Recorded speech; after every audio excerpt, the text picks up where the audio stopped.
നമ്മളാദ്യം പെട്ടെന്ന് നമ്മളുടെ വാർത്തയിലേക്ക് പോകുന്ന സുപ്രീം കോടതിയിലേക്കാണ്. അവിടെ ഇന്ന് സംഭവിച്ച ഏറ്റവും പ്രധാനപ്പെട്ട വാർത്ത, വലിയ വിമർശനമുണ്ടായിരുന്ന ഇലക്ട്രൽ ബോണ്ട് ഭരണഘടനാ വിരുദ്ധം എന്ന് പറയുന്നു. അത് നിരോധിക്കുന്നു സുപ്രീം കോടതി.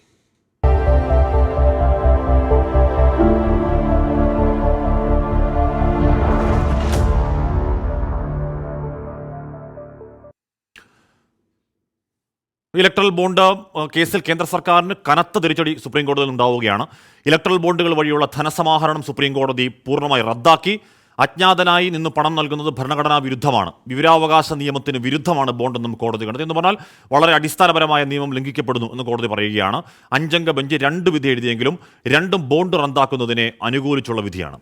വാർത്തയിലേക്കാണ് ആദ്യം. ഇലക്ട്രൽ ബോണ്ടുകൾ നിലവിൽ വന്ന 6 വർഷത്തിനു ശേഷമാണ് സുപ്രീം കോടതിയുടെ നിർണായക വിധി. കോടതിയുടെ കണ്ടെത്തലുകൾ ഇങ്ങനെ: ഇലക്ട്രൽ ബോണ്ടുകൾ ഭരണഘടനാ വിരുദ്ധമാണ്. അജ്ഞാതനായി നിന്ന് പണം നൽകുന്നത് കൈക്കൂലിയായി മാറാം. ഇലക്ട്രൽ ബോണ്ടുകൾ ഭരിക്കുന്ന പാർട്ടികൾക്ക് മാത്രം നേട്ടമാകുമെന്ന ഹർജിക്കാരുടെ വാദം നിലനിൽക്കും. പണം നൽകുന്നവരുടെ വിവരങ്ങൾ രഹസ്യമായി സൂക്ഷിക്കാൻ ബാങ്കിനോ പാർട്ടികൾക്കോ അവകാശമില്ല. ചീഫ് ജസ്റ്റിസ് DY ചന്ദ്രചൂഡ്, ജഡ്ജിമാരായ സഞ്ജീവ് ഖന്ന, BR ഗവായി, JB പർദിവാല, മനോജ് മിശ്ര എന്നിവർ അടങ്ങുന്ന 5 അംഗ ഭരണഘടനാ ബെഞ്ചിന്റേതാണ് സുപ്രധാന വിധി. SBI പുറപ്പെടുവിക്കുന്ന ഇലക്ട്രൽ ബോണ്ടുകളാണ് ഇതുവരെ രാഷ്ട്രീയ പാർട്ടികൾ വാങ്ങി വന്നിരുന്നത്. ഇതുവരെ വിറ്റ മുഴുവൻ ബോണ്ടുകളുടെയും വിവരങ്ങൾ അറിയിക്കാൻ സുപ്രീം കോടതി SBIയോട് ആവശ്യപ്പെട്ടു. രാഷ്ട്രീയ പാർട്ടികളുടെ ധനസമാഹരണത്തിന് ഏറ്റവും സുതാര്യമായ മാർഗമാണ് ഇലക്ട്രൽ ബോണ്ട് എന്നായിരുന്നു കേന്ദ്ര സർക്കാരിന്റെ വാദം. കേന്ദ്ര സർക്കാരിന് കനത്ത തിരിച്ചടിയാണ് വിധിയെന്ന് ഹർജിക്കാർ. അസോസിയേഷൻ ഓഫ് ഡെമോക്രാറ്റിക് റിഫോംസ് എന്ന സംഘടനയ്ക്ക് പുറമെ കോൺഗ്രസും CPIM ഉൾപ്പെടെയുള്ള പാർട്ടികളാണ് കോടതിയെ സമീപിച്ചത്. 24 ഡൽഹി. ആമിന പറയുന്നത് ക്ലാസ്സിൽ കയറി എൻ്റെ ഗുഡ് ആഫ്റ്റർനൂൺ പറയണം. അപ്പോൾ പെട്ടെന്ന് ആമിന ക്ലാസ്സിൽ കയറി, പെട്ടെന്ന് എല്ലാവരും ക്ലാസ്സിൽ കയറുക. അപ്പോൾ ഇലക്ട്രൽ ബോണ്ടുകൾ സുപ്രീം കോടതി റദ്ദാക്കിയത് ദീർഘമായ വാദപ്രതിവാദങ്ങൾക്ക് ശേഷമാണ്. പ്രശാന്ത് ഭൂഷണിൻ്റെയും കപിൽ സിബലിൻ്റെയും നേതൃത്വത്തിലുള്ള വാദങ്ങൾ അംഗീകരിച്ചാണ് വിധി. കേന്ദ്ര സർക്കാർ നടത്തിയ വാദങ്ങളെല്ലാം കോടതി നിരാകരിക്കുകയും ചെയ്തു. വിധിയുടെ വിശദാംശങ്ങളുമായി പ്രജിൻ സി കണ്ണൻ ചേരുന്നുണ്ട്. പ്രജിൻ, ദീർഘനാളായി രാജ്യത്തെ ചർച്ചാ വിഷയമായിരുന്നു അത്. ദീർഘനാളായത് വലിയ പ്രതിപക്ഷ പാർട്ടികൾ വിമർശന വിധേയമാക്കുന്ന ഒന്നായിരുന്നു ഇലക്ട്രൽ ബോണ്ട്. സുപ്രീം കോടതിയിൽ ഉണ്ടായ കൃത്യമായ വാദപ്രതിവാദങ്ങൾ എന്തായിരുന്നു പ്രജിൻ? ഹാഷ്മി, ഇലക്ട്രൽ ബോണ്ട് എന്നാൽ പാർട്ടികൾക്ക് സംഭാവന നൽകാൻ ഏർപ്പെടുത്തിയ സംവിധാനമാണ്. ആരാണ് പണം നൽകുന്നത് എന്നറിയിക്കാതെ പാർട്ടി അക്കൗണ്ടുകളിൽ പണം എത്തും എന്നതാണ് അതിന്റെ പ്രത്യേകത. കോർപ്പറേറ്റുകളും വ്യക്തികളും ബോണ്ടുകൾ വാങ്ങും. ഈ പണം ആര് നൽകിയതാണ് എന്നറിയാതെ പാർട്ടികളുടെ അക്കൗണ്ടിൽ അത് എത്തുകയും ചെയ്യും. ആ സംവിധാനമാണ് സുപ്രീം കോടതി റദ്ദാക്കിയത്. നോക്കാം എന്താണ് വിധിയുടെ വിശദാംശങ്ങളെന്ന്. സ്വാഭാവികമായിട്ടും ഉയർന്നു വരുന്ന ചില ചോദ്യങ്ങളുണ്ട്. എന്താണ് വിധി എന്ന ചോദ്യത്തിന് ഒരൊറ്റ വാക്കിൽ ഉത്തരം പറയാം: ഭരണഘടനാ വിരുദ്ധം. അങ്ങനെയാണ് സുപ്രീം കോടതി അതിനെ നിരീക്ഷിച്ചത്. പാർട്ടികൾക്ക് പണം എത്തിയാൽ അത് ആരിൽ നിന്ന് വന്നു എന്ന് വോട്ട് ചെയ്യുന്നവർക്ക്, അതായത് പൗരന്മാർക്ക് അറിയാൻ അവകാശമുണ്ട്. ആ തത്വമാണ് കോടതി ഇവിടെ അംഗീകരിച്ചത്. അജ്ഞാതനായി നിന്ന് പാർട്ടികളെ സഹായിക്കുന്നവർക്ക് സ്ഥാപിത താല്പര്യങ്ങൾ ഉണ്ടാകും എന്ന വാദം കൂടിയാണ് അംഗീകരിക്കപ്പെട്ടത്. ഇനി എന്താണ് ഈ റദ്ദാക്കിയ ബോണ്ട് എന്ന് ചോദിച്ചു കഴിഞ്ഞാൽ അജ്ഞാത സംഭാവനാ പത്രം എന്ന് വേണമെങ്കിൽ പറയാം. ഒരു പാർട്ടിയെ സഹായിക്കാൻ തീരുമാനിച്ചാൽ ഒളിച്ചു നിന്ന് പണം നൽകാം എന്ന് മാത്രമല്ല അതിന് നേട്ടം. ഭരണമുള്ള പാർട്ടികൾക്ക് കോർപ്പറേറ്റുകളെ കൊണ്ട് നിർബന്ധിച്ചും ഭീഷണിപ്പെടുത്തിയും ആ ബോണ്ടുകൾ എടുപ്പിക്കാൻ കഴിയുമെന്നുകൂടിയാണ്. കോർപ്പറേറ്റ് സ്ഥാപനങ്ങൾ ബോണ്ടുകൾ വാങ്ങുന്നതോടെ പാർട്ടികളുടെ അക്കൗണ്ടിലേക്ക് പണം നേരിട്ട് എത്തുകയും ചെയ്യും. ഇനി ഇത് എവിടെ നിന്ന് വാങ്ങാൻ കഴിയുന്നു എന്ന് ചോദിച്ചാൽ SBI എന്ന് മാത്രമാണ് അതിൻ്റെ ഉത്തരം. ഇലക്ട്രൽ ബോണ്ട് ഇറക്കാൻ അവകാശം SBIക്ക് മാത്രമാണ് നൽകിയിരിക്കുന്നത്. ആരാണ് പണം നൽകുന്നത് എന്ന വിവരം SBIയിൽ നിന്ന് പുറത്തു പോകരുത് എന്ന വ്യവസ്ഥയോടെയാണ് ആ നിയമം തയ്യാറാക്കിയതും. മറ്റൊരു ബാങ്കുകളെയും വിശ്വാസത്തിലെടുക്കാതെ ആ രഹസ്യ സ്വഭാവം സൂക്ഷിക്കാനായിരുന്നു ഈ നീക്കമെന്നും നേരത്തെ ആരോപണം ഉയർന്നു വന്നിരുന്നു. 2019 മുതൽ ലഭിച്ച മുഴുവൻ സംഭാവനകളുടെയും വിവരം അറിയിക്കാൻ ഇപ്പോൾ കോടതി SBIയോട് ആവശ്യപ്പെട്ടിട്ടുണ്ട്. ഇനി അതെല്ലാം പതിയെ പുറത്തു വരികയും ചെയ്യും. ഇനി സുപ്രധാനമായ മറ്റൊരു ചോദ്യം: എന്തുകൊണ്ട് ഇത് റദ്ദാക്കി എന്ന ചോദ്യം. കൈക്കൂലിയായി മാറാം എന്നതാണ് പ്രധാന കാരണം.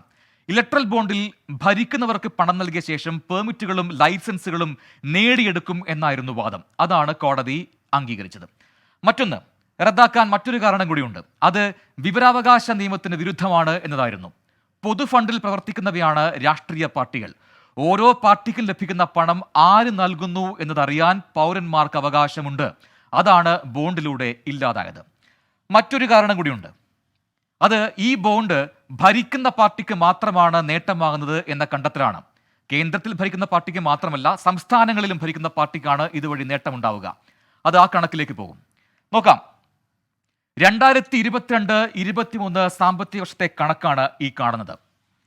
BJP കിട്ടിയത് 2120 കോടി രൂപയാണ്. അതേസമയത്ത് മുഖ്യ പ്രതിപക്ഷ കക്ഷിയായ കോൺഗ്രസിന് ലഭിച്ചത് 171 കോടി മാത്രമാണ്. അതായത് ആനയും ആടും തമ്മിലുള്ള വ്യത്യാസം എന്ന് പറയാം. ഇലക്ഷൻ പ്രചാരണത്തിലുള്ള പണമാണ് ഈ ഇലക്ട്രൽ ബോണ്ട്. രണ്ട് പാർട്ടികൾക്കും ചെലവ് ഒരുപോലെയാണ്. പക്ഷേ സർക്കാരിന് ഇത്രയേറെ തുക ലഭിക്കുന്നു. അതിന്റെ അന്തരം അറിയണമെങ്കിൽ CPM-ന് കിട്ടിയ പണം കൂടി നോക്കാം. 1 രൂപ പോലും ലഭിച്ചിട്ടില്ല. എന്നാൽ തെലങ്കാനയിലെ BRS-ന് കിട്ടിയത് 529 കോടിയാണെന്നും ഈ കണക്കുകളിൽ വ്യക്തമാണ്. ദേശീയ പാർട്ടിയായ കോൺഗ്രസിന് കിട്ടിയതിന്റെ 3 മടങ്ങാണ് അത് എന്നുകൂടി അറിയുക. ഇനി മറ്റ് പ്രാദേശിക പാർട്ടികളുടെ കൂടി വരവ് നോക്കാം. TMC-ക്ക് 325 കോടി, DMK-ക്ക് 185 കോടി, BJD-ക്ക് 152 കോടി, YSR കോൺഗ്രസിന് 52 കോടി. എന്നാൽ ആം ആദ്മി പാർട്ടിക്ക് 36 കോടി മാത്രവും. ആരാണ് ഭരിക്കുന്നത് എന്ന് നോക്കിയാണ് ബോണ്ടുകൾ വഴി പണം എത്തിയത് എന്ന വാദം അംഗീകരിക്കുന്നതാണ് ഈ കണക്കുകൾ. ആ വാദം കൂടിയാണ് സുപ്രീം കോടതി അംഗീകരിച്ചത്. യെസ്, അപ്പോൾ അതാണ് എന്താണ് പ്രജനസിക്കണം പറയുകയായിരുന്നു എന്തൊക്കെയാണ് സുപ്രീം കോടതിയിൽ ഉണ്ടായത്. ദീർഘമായ വാദപ്രതിവാദങ്ങളായിരുന്നു. അതിനൊടുവിൽ പ്രതിപക്ഷത്തിന് വലിയ ആയുധം നൽകുന്ന, കേന്ദ്ര സർക്കാരിന് വലിയ തിരിച്ചടി നൽകുന്ന ഒരു വിധി സുപ്രീം കോടതിയിൽ നിന്ന് ഉണ്ടാകുന്നത്. ഏറ്റവും കൂടുതൽ എന്ന് പറഞ്ഞാൽ 70% ഇലക്ട്രൽ ബോണ്ട് വഴി പണം കിട്ടിയത് BJP-ക്കാണ്. അപ്പോൾ ഏതൊക്കെയാണ്, ഇങ്ങനെയൊക്കെയാണ്, ആരൊക്കെയാണ് പണം നൽകിയതെന്ന കണക്കുകൂടി രാജ്യത്തിന് മുമ്പിലേക്ക് വരാൻ പോകുന്നു. ഇതാ ഇവിടെ പവിത്രൻ ചേട്ടൻ ചോദിക്കുന്നു, ഗുഡ് ആഫ്റ്റർനൂൺ അഷ്മി, ബേലൂർ മക്കനെ മയക്കൂടി വെക്കാൻ സാധ്യതയില്ല അല്ലേ? അങ്ങനെ നിരാശപ്പെടല്ലേ? അവർ കാര്യമായി കട്ടക്കി നോക്കുന്നുണ്ട്. അതിനുള്ള സാഹചര്യം ഒരുങ്ങി വരുന്നത് നോക്കി നിൽക്കുകയാണ്. മാത്രമല്ല മക്കനയുടെ കൂടെ ഒരു വേറെ കട്ട ചങ്കായിട്ടുള്ളൊരു മോഴയുണ്ട്. ആ മോഴ പേടിപ്പിക്കാന്നൊക്കെയാണ് പറയുന്നത്. അപ്പോൾ സാഹചര്യം നോക്കി ഉടൻ തന്നെ മയക്കൂടി ഉണ്ടാകും എന്ന് പറയുകയാണ്. ഷുക്കൂർ ചോദിക്കുന്ന ജനകീയ കോടതി ഭയങ്കര കത്രികയാണല്ലോ ചോദിക്കുകയാണ്. എന്ന് പറഞ്ഞാൽ നമുക്ക് ആകെയുള്ള നമ്മുടെ റെക്കോർഡ് പ്രോഗ്രാം അത് മാത്രമാണ്. അപ്പോൾ അതിൻ്റെ ചർച്ചയിലൊക്കെ പോകുമ്പോൾ ഇങ്ങനെ ചർച്ച ചൂട് പിടിക്കുന്ന കൂട്ടത്തിൽ അതിൻ്റെ സമയം ഇങ്ങനെ നീണ്ടു. നമുക്ക് ആകെ കിട്ടുന്നത് പരസ്യം കഴിഞ്ഞിട്ട് ഒരു 50 മിനിറ്റൊക്കെ കിട്ടുള്ളൂ. അപ്പോൾ സ്വാഭാവികമായിട്ടും കുറച്ച് എഡിറ്റ് ചെയ്യേണ്ടി വരും. അപ്പോൾ ചർച്ച ഒരുപാട് നീണ്ടു പോകുമ്പോഴത്തേക്ക് ഒരുപാട് നീണ്ടു പോകാതിരിക്കാൻ ശ്രമിക്കാറുണ്ട്. പക്ഷേ ചർച്ചയുടെ ചൂടിൽ അങ്ങോട്ടും ഇങ്ങോട്ടൊക്കെ പറഞ്ഞ സമയം ഒരുപാട് പോകുന്നതുകൊണ്ടാണ് അത് കത്രിക വെക്കേണ്ടി വരുന്നത്. പരമാവധി കത്രിക വെക്കാതിരിക്കാനാണ് നമ്മുടെ ആഗ്രഹം. അതിനുവേണ്ടിയാണ് ശ്രമിക്കുന്നത്. പ്രിയപ്പെട്ട പ്രേക്ഷകരെ, അടുത്തൊരു വാർത്തയിലേക്ക് പോകുന്നത് congratulation SC for landmark judgment എന്ന് ഗോവിന്ദൻ നായർ പറയുന്നുണ്ട്. അപ്പോൾ സുപ്രീം കോടതി വിധിയോടുകൂടി പ്രേക്ഷകരുടെ പ്രതികരണം ഇങ്ങോട്ടേക്ക് വരുന്നുണ്ട്. ഓക്കെ, ഭരണപ്രതിപക്ഷ വാക്പോരോടെ സഭ പിരിഞ്ഞു.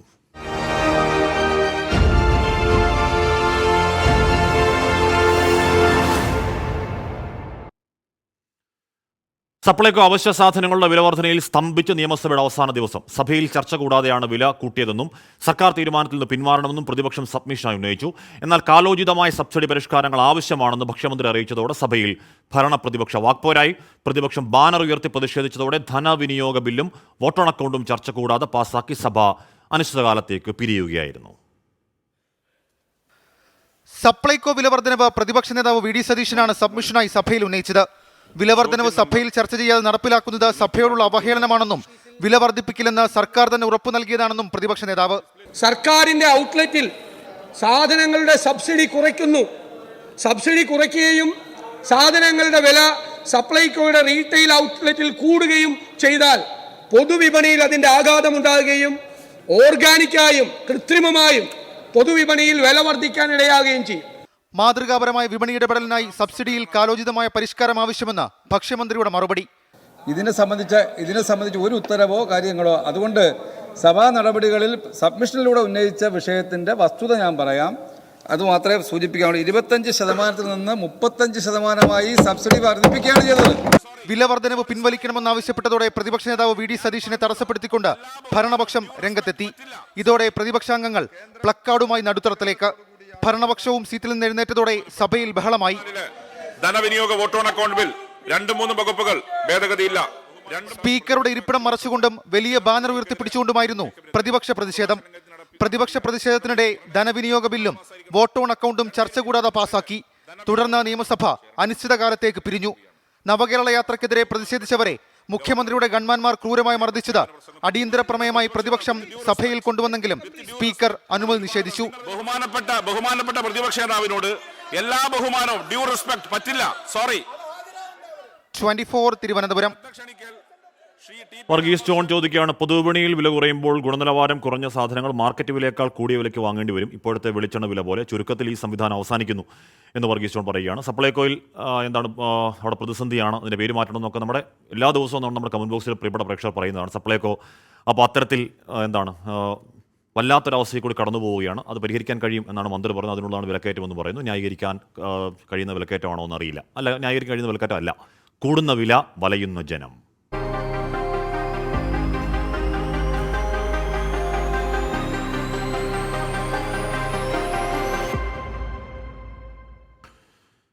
പൊതുവിപണിയിലെ വിലവർധന അനുസരിച്ച് ഇനി മുതൽ സപ്ലൈകോയിലെ സബ്സിഡി സാധനങ്ങളുടെ വിലയും വർദ്ധിക്കും. സബ്സിഡി കുറയ്ക്കുന്നത് ജനങ്ങൾക്ക് ബാധ്യതയാകുമെന്ന് വ്യക്തമായി. സബ്സിഡി കുറച്ചതോടെ പയറ്, പരിപ്പിനങ്ങൾക്ക് 19 രൂപ മുതൽ 31 രൂപ വരെയാണ് കുത്തനെ വർദ്ധിക്കുക. 2016 മുതൽ നിശ്ചിത വിലയാണ് സപ്ലൈകോയിലെ സബ്സിഡി സാധനങ്ങൾക്ക് ഈടാക്കിയിരുന്നത്. പൊതുവിപണിയിൽ വില വർദ്ധിച്ചാലും ഇതിന് മാറ്റമുണ്ടാകുമായിരുന്നില്ല. എന്നാൽ ഇനി മുതൽ പൊതുവിപണിയിലെ വിലവർധനയ്ക്ക് അനുസൃതമായി സബ്സിഡി സാധനങ്ങളുടെ വിലയും വർദ്ധിക്കും. 3 മാസത്തിലൊരിക്കൽ വിപണി വില പരിശോധിച്ച് വില നിശ്ചയിക്കും. സബ്സിഡി കുറയ്ക്കാനുള്ള തീരുമാനമെടുത്തതോടെ 13 അവശ്യ സാധനങ്ങൾക്കും വില വർദ്ധിക്കുകയാണ്. ചെറുപയർ കിലോഗ്രാമിന് 74 രൂപയിൽ നിന്ന് 93 രൂപയായി ഉയർന്നു. ഉഴുന്ന് 66 നിന്ന് 95 രൂപയായും വൻകടല 43 നിന്ന് 70ആയും വൻപയർ 45 നിന്ന് 76ആയും വർദ്ധിക്കും. തുവരപ്പരിപ്പ് 45 നിന്ന് 111 രൂപയായി. മുളക് അര കിലോയ്ക്ക് 82 രൂപ നൽകണം. പഞ്ചസാര 22 രൂപയിൽ നിന്ന് 28ആയും വെളിച്ചെണ്ണ അര കിലോ 46 നിന്ന് 55ആയും വർദ്ധിച്ചു. ജയ അരി 29, കുറുവ 30, മട്ടയരി 30, പച്ചരി 26 എന്നിങ്ങനെയാണ് പുതിയ നിരക്ക്. സപ്ലൈകോയെ നിലനിർത്താനാണ് പുതിയ തീരുമാനമെന്ന മന്ത്രി GR അനിൽ.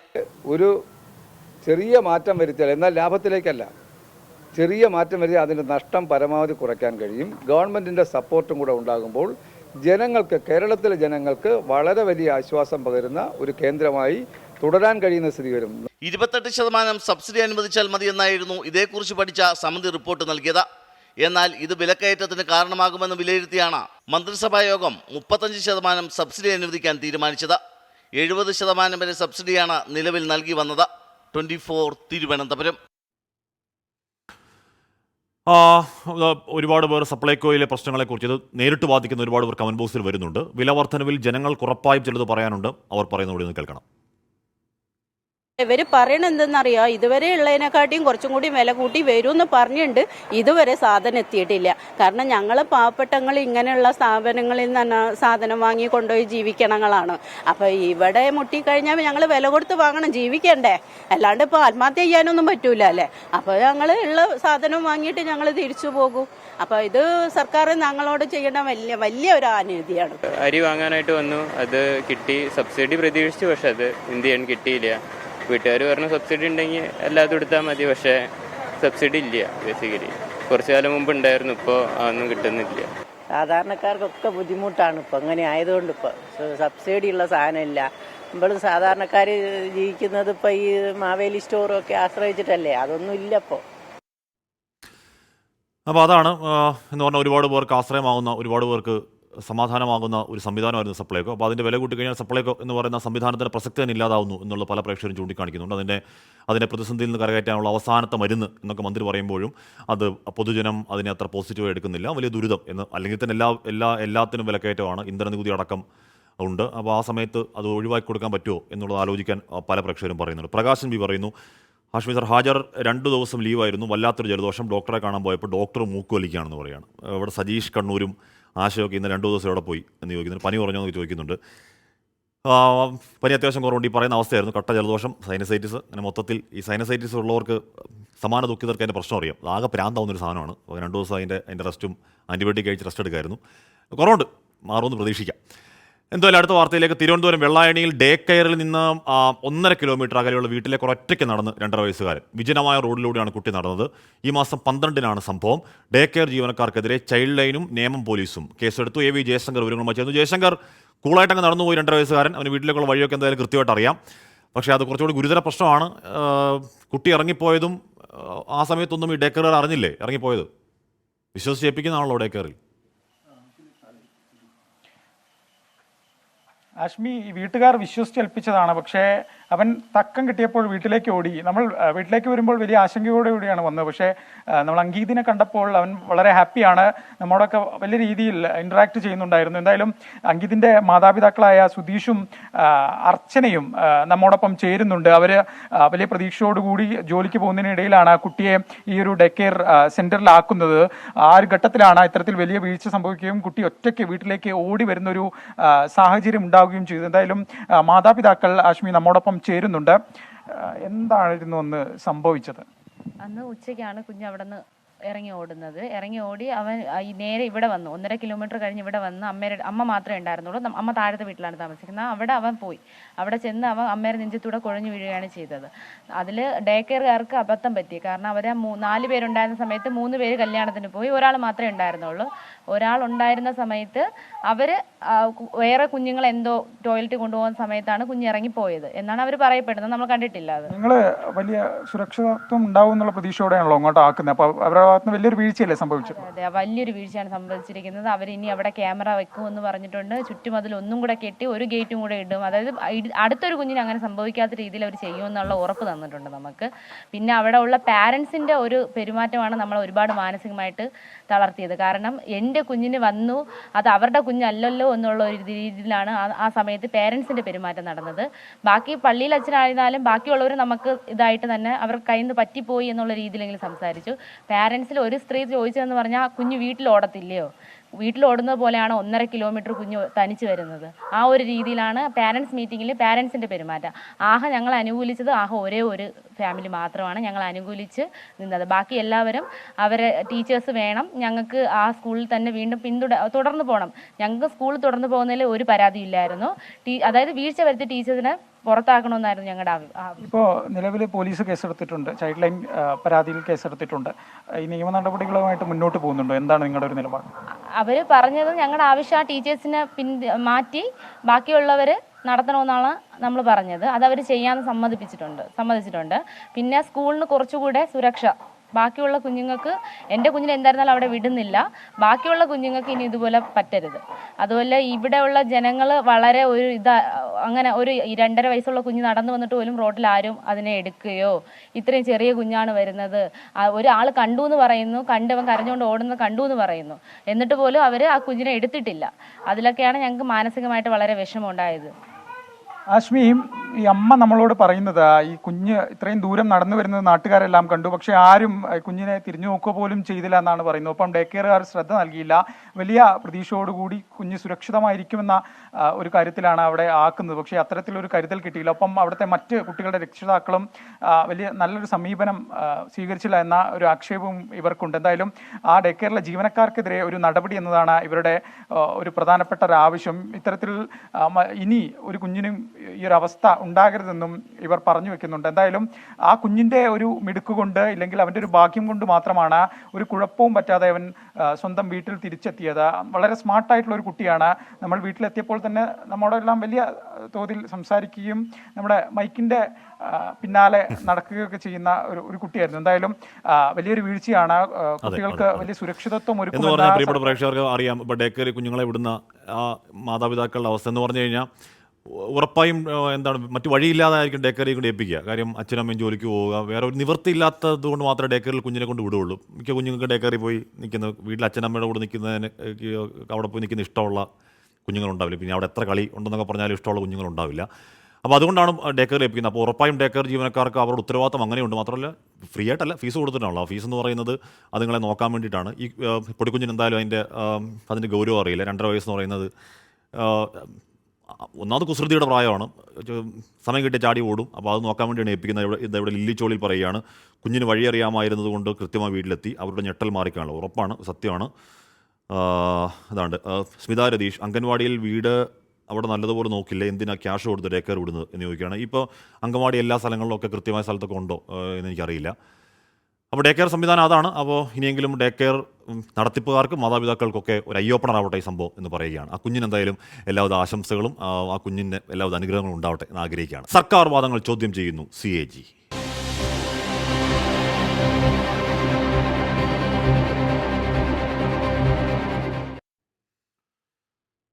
കിഫ്ബിയിൽ സംസ്ഥാന സർക്കാരിന്റെ വാദങ്ങൾ തള്ളി CAG ഓഡിറ്റ് റിപ്പോർട്ട്. കിഫ്ബി കടമെടുപ്പ് സർക്കാരിന് ബാധ്യതയുണ്ടാക്കുന്നതായി വിശദീകരിക്കുന്ന റിപ്പോർട്ട് നിയമസഭയിൽ സമർപ്പിച്ചു.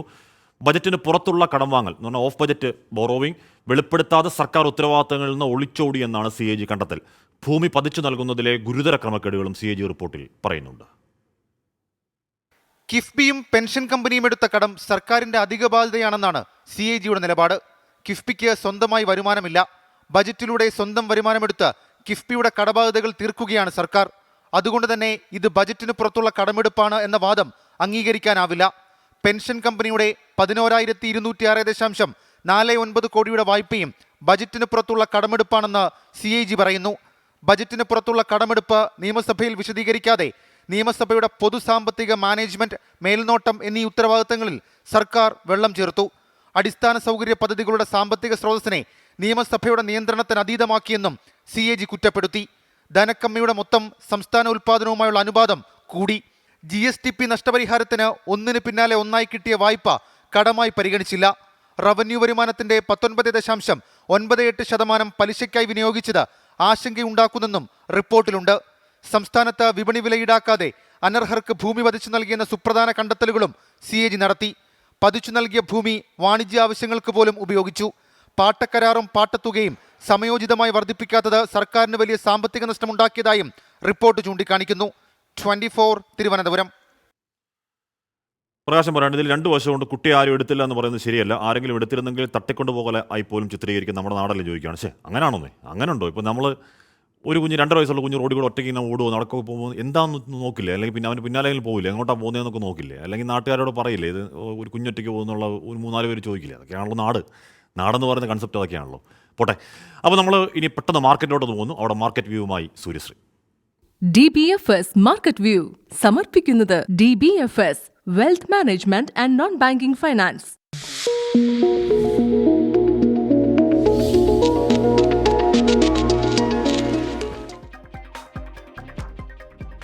Good afternoon. മാർക്കറ്റ് വ്യൂവിലേക്ക് സ്വാഗതം. ആദ്യം ബിസിനസ് ഹെഡ്ലൈൻസ്. ഇന്ത്യൻ ഓഹരി വിപണിയിൽ സമ്മിശ്ര പ്രതികരണം. സെൻസെക്സ് നിഫ്റ്റി സൂചികയിൽ നേരിയ നേട്ടം. പിന്തുണച്ച് PSU bank, oil and gas ഓഹരികൾ. ഡോളറിനെതിരെ രൂപയുടെ മൂല്യം നേരിയ തോതിൽ ഉയർന്നു. ഇലക്ട്രൽ ബോണ്ട് ഭരണഘടനാ വിരുദ്ധമെന്ന് സുപ്രീം കോടതി. കേന്ദ്ര സർക്കാരിന്റെ വാദങ്ങൾ തള്ളി ബോണ്ടുകൾ റദ്ദാക്കി. 2019 മുതലുള്ള വിവരങ്ങൾ തെരഞ്ഞെടുപ്പ് കമ്മീഷന് കൈമാറാൻ സ്റ്റേറ്റ് ബാങ്ക് ഓഫ് ഇന്ത്യയ്ക്ക് നിർദ്ദേശം. ചെങ്കടൽ പ്രതിസന്ധിയെ തുടർന്ന് ചരക്ക് നിരക്ക് കുതിച്ചുയരുന്നു. ഇന്ത്യൻ കയറ്റുമതിക്കാർക്ക് തിരിച്ചടി. ഷിപ്പിംഗ് ചെലവ് 3 ഇരട്ടി വർദ്ധിച്ചെന്ന് കണക്കുകൾ. മാന്ദ്യത്തിലേക്ക് വഴുതി വീണ് ജപ്പാൻ. ലോകത്തിലെ 3ാമത്തെ വലിയ സമ്പദ് വ്യവസ്ഥയെന്ന പദവി ജപ്പാന് നഷ്ടമായി. തിരിച്ചടിയായത് ദുർബലമായ ആഭ്യന്തര ഡിമാൻഡ്. പിരിച്ചുവിടൽ നയവുമായി അമേരിക്കൻ ടെക് കമ്പനി സിസ്കോ. 4000-ലധികം ജീവനക്കാർക്ക് തൊഴിൽ നഷ്ടമായേക്കും. നടപടി ചെലവ് നിയന്ത്രിക്കലിന്റെ ഭാഗമെന്ന വിശദീകരണവുമായി കമ്പനി. ഇനി ബിസിനസ് അനാലിസിസ് ആണ്. ഇന്ത്യൻ ബെഞ്ച്മാർക്ക് സൂചികകളിൽ ഒരു ചാഞ്ചാട്ടമുണ്ടെങ്കിലും വിപണി വലിയ ആത്മവിശ്വാസത്തിൽ തന്നെയാണ് വ്യാപാരം തുടരുന്നത്. PSU ബാങ്ക് ഓഹരികളിലെയും അതുപോലെ തന്നെ ഓട്ടോ, ബെറ്റൽ എന്നീ ഓഹരികളുടെയും ഒരു ഉറച്ച പിന്തുണ വിപണിക്കുണ്ട്.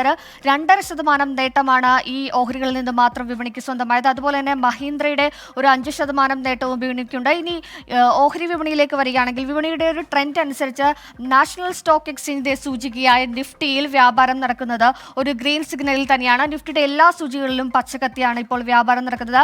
നിഫ്റ്റി 50യിലേക്ക് വരികയാണെങ്കിൽ 22 പോയിന്റിൽ 21,862 പോയിന്റിലാണ് നിലവിൽ വ്യാപാരം നടക്കുന്നത്. Nifty mid cap, Nifty small cap സൂചികകളിലും ഒരു പോസിറ്റീവ് കാണാൻ സാധിക്കുന്നുണ്ട്. അതുപോലെ നിഫ്റ്റി ബാങ്കിൽ 107 പോയിന്റ് ഉണർവിൽ ഏറ്റവും കൂടുതൽ നിഫ്റ്റിയെ പിന്തുണച്ചിരിക്കുന്നത് ബാങ്കുകളാണ്. പബ്ലിക് സെക്ടർ ബാങ്കുകളിലൊക്കെ തന്നെ വലിയൊരു നേട്ടമുണ്ട്. അത് 107 പോയിന്റ് ഉണർവിൽ 46,015 പോയിന്റിലാണ് നിഫ്റ്റി ബാങ്കിൽ വ്യാപാരം നടക്കുന്നത്. അതുപോലെ നിഫ്റ്റി ഫിനാൻഷ്യൽ സർവീസ് ആണെങ്കിൽ 20,339 പോയിന്റ് ഉണർവിലാണ് വ്യാപാരം നടക്കുന്നത്. ഇനി ബോംബെ സ്റ്റോക്ക് എക്സ്ചേഞ്ച് സൂചികയായ സെൻസെക്സിലേക്ക് വരികയാണെങ്കിൽ സെൻസെക്സും ഒരു പോസിറ്റീവ് ട്രിഗറിലാണ് വ്യാപാരം നടക്കുന്നത്. 71,885 പോയിന്റിലാണ്, 62 പോയിന്റ് ഉണർവിലാണ് ഇപ്പോൾ സെൻസെക്സിലും വ്യാപാരം നടക്കുന്നത്. പക്ഷേ പ്രൈവറ്റ് ബാങ്ക് ഓഹരികളിലൊക്കെ തന്നെ ഒരു വിൽപ്പന സമ്മർദ്ദം നേരിടുന്നുണ്ട്. എങ്കിൽ തന്നെയാണെങ്കിലും വിപണി വലിയൊരു ആത്മവിശ്വാസത്തോടെയാണ് ഇപ്പോൾ വ്യാപാരം തുടരുന്നതെന്ന് തന്നെ പറയാം. ഇനി മാർക്കറ്റ് വ്യൂവിൽ ഒരു അതിഥിയാണ്. TPFS ഫൗണ്ടേഷന്റെ മാനേജിംഗ് ഡയറക്ടറായ ശ്രീ പ്രിൻസ് ജോർജ് ആണ് നമ്മളോടൊപ്പം അതിഥിയായി ചേരുന്നത്. Good afternoon Shri Prince George. വളരെ സുപ്രധാനമായ ഒരു വാർത്ത വന്നത് ഇലക്ട്രൽ ബോണ്ട് റദ്ദാക്കിയ ഒരു തീരുമാനമാണ് സുപ്രീം കോടതിയുടെ. പ്രേക്ഷകർക്കൊക്കെയുള്ള ഒരു സംശയം, അല്ലെങ്കിൽ സാധാരണക്കാർക്കുള്ള ഒരു സംശയം, ഇത് മാർക്കറ്റിനെ ഏതെങ്കിലും രീതിയിൽ ബാധിക്കുമോ? എങ്ങനെയാണ് നിലവിൽ വരുന്ന ഒരു മാർക്കറ്റിന്റെ ട്രെൻഡ് എങ്ങനെയാണ്? Good afternoon. ഇപ്പം കുറച്ച് മുമ്പാണ് സുപ്രീം കോർട്ട് ഈ ഇലക്ട്രൽ ബോണ്ടുകളെ സംബന്ധിച്ചുള്ള ഒരു ക്ലാരിഫിക്കേഷൻ വന്നത്. കുറച്ച് വർഷങ്ങൾക്ക് മുമ്പ് നമുക്കറിയാം, കമ്പനികളൊക്കെ എല്ലാ കാലത്തും രാഷ്ട്രീയക്കാർക്ക് വലിയ തോതിൽ സംഭാവനകളൊക്കെ കൊടുത്തിരുന്നു. ഈ BJP ഗവൺമെന്റ് വന്നതിന് ശേഷം അവർ അതൊരു ട്രാൻസ്പാരൻസി കൊണ്ടുവരാൻ എന്നുള്ള രീതിയിൽ ഒരു ഇലക്ട്രൽ ബോണ്ട് എന്നുള്ള ഒരു കൺസെപ്റ്റ് അവർ ഇൻട്രൊഡ്യൂസ് ചെയ്തു. അതായത് കൊടുക്കുന്ന കാശ് കൃത്യമായിട്ട് അക്കൗണ്ട് ചെയ്ത് ഇലക്ട്രൽ ബോർഡിലേക്ക് ഇടുക എന്നുള്ളത്.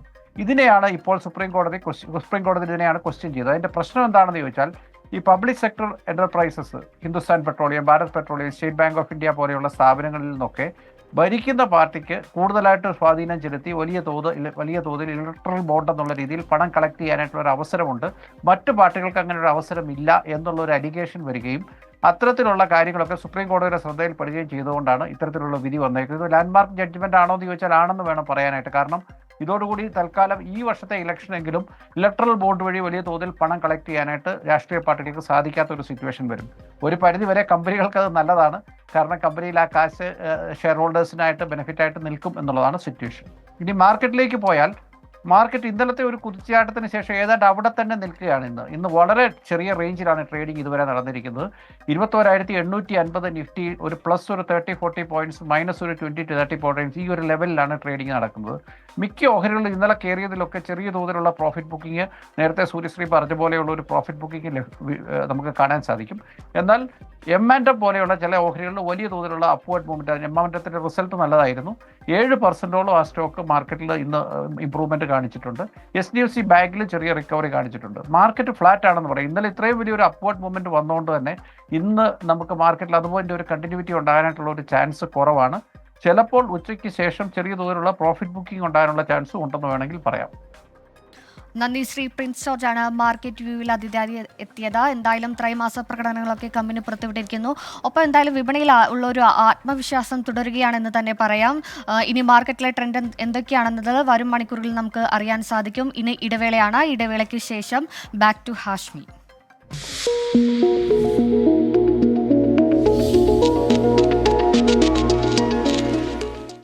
DBFS മാർക്കറ്റ് വ്യൂ സമർപ്പിക്കുന്നത് DBFS wealth management and non banking finance. ഇപ്പോൾ സമയം 1 മണി കഴിഞ്ഞ് 40 സെക്കൻഡാണ്. ഒരുപാട് പ്രേക്ഷകർ ഭക്ഷണം കഴിച്ചിട്ടുണ്ട് എന്ന് കരുതുകയാണ്. അതാ ഒരു പ്രേക്ഷകൻ പറയുന്നുണ്ടായിരുന്നു, എന്താണ് ഇപ്പോഴത്തെ ജലദോഷമൊക്കെ ഒരു ടൈപ്പിൽ ഒരു കണക്കിന് കൊറോണ തന്നെയാണ് തോന്നുന്നു, ടേസ്റ്റും ഇല്ല ഉപ്പും ഇല്ല എന്നൊക്കെ പറയുന്നുണ്ടായിരുന്നു. ഇപ്പോഴത്തെ ജലദോഷം സാധാരണ ജലദോഷം അല്ല എന്നതിൽ ഉറപ്പാണ്. മാത്രമല്ല അത് വന്നു കഴിഞ്ഞാൽ ദീർഘനാൾ നിൽക്കുന്നു, മാറുന്നില്ല എന്നുള്ളത് ഒന്നല്ല, പല മനുഷ്യർ പറയുന്നതാണ്. അപ്പോൾ എന്തോ ഒരു പ്രശ്നമുണ്ട് അതിനകത്ത്. മിഷൻ ബേലൂർ മക്കന 5-ാം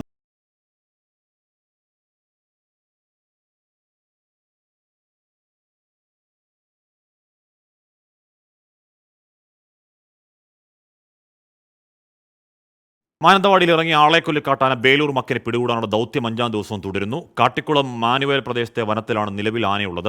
വനത്തോട് ചേർന്ന ജനവാസ മേഖലയാണിത്. ഇന്ന് പുലർച്ചെ മുതൽ ദൗത്യസംഘം ആനയ്ക്ക് പിന്നാലെയുണ്ട്. അരുൺ പാറക്കലാണ് ആ വാർത്തയുടെ വിവരങ്ങൾ വെച്ചിരുന്നത്. അരുൺ, 5-ാം ദിവസം ദൗത്യത്തിൻ്റെ അവസ്ഥ എന്താണ്? ഇന്നെങ്കിലും ദൗത്യം വിജയിക്കുമെന്ന് കരുതാമോ?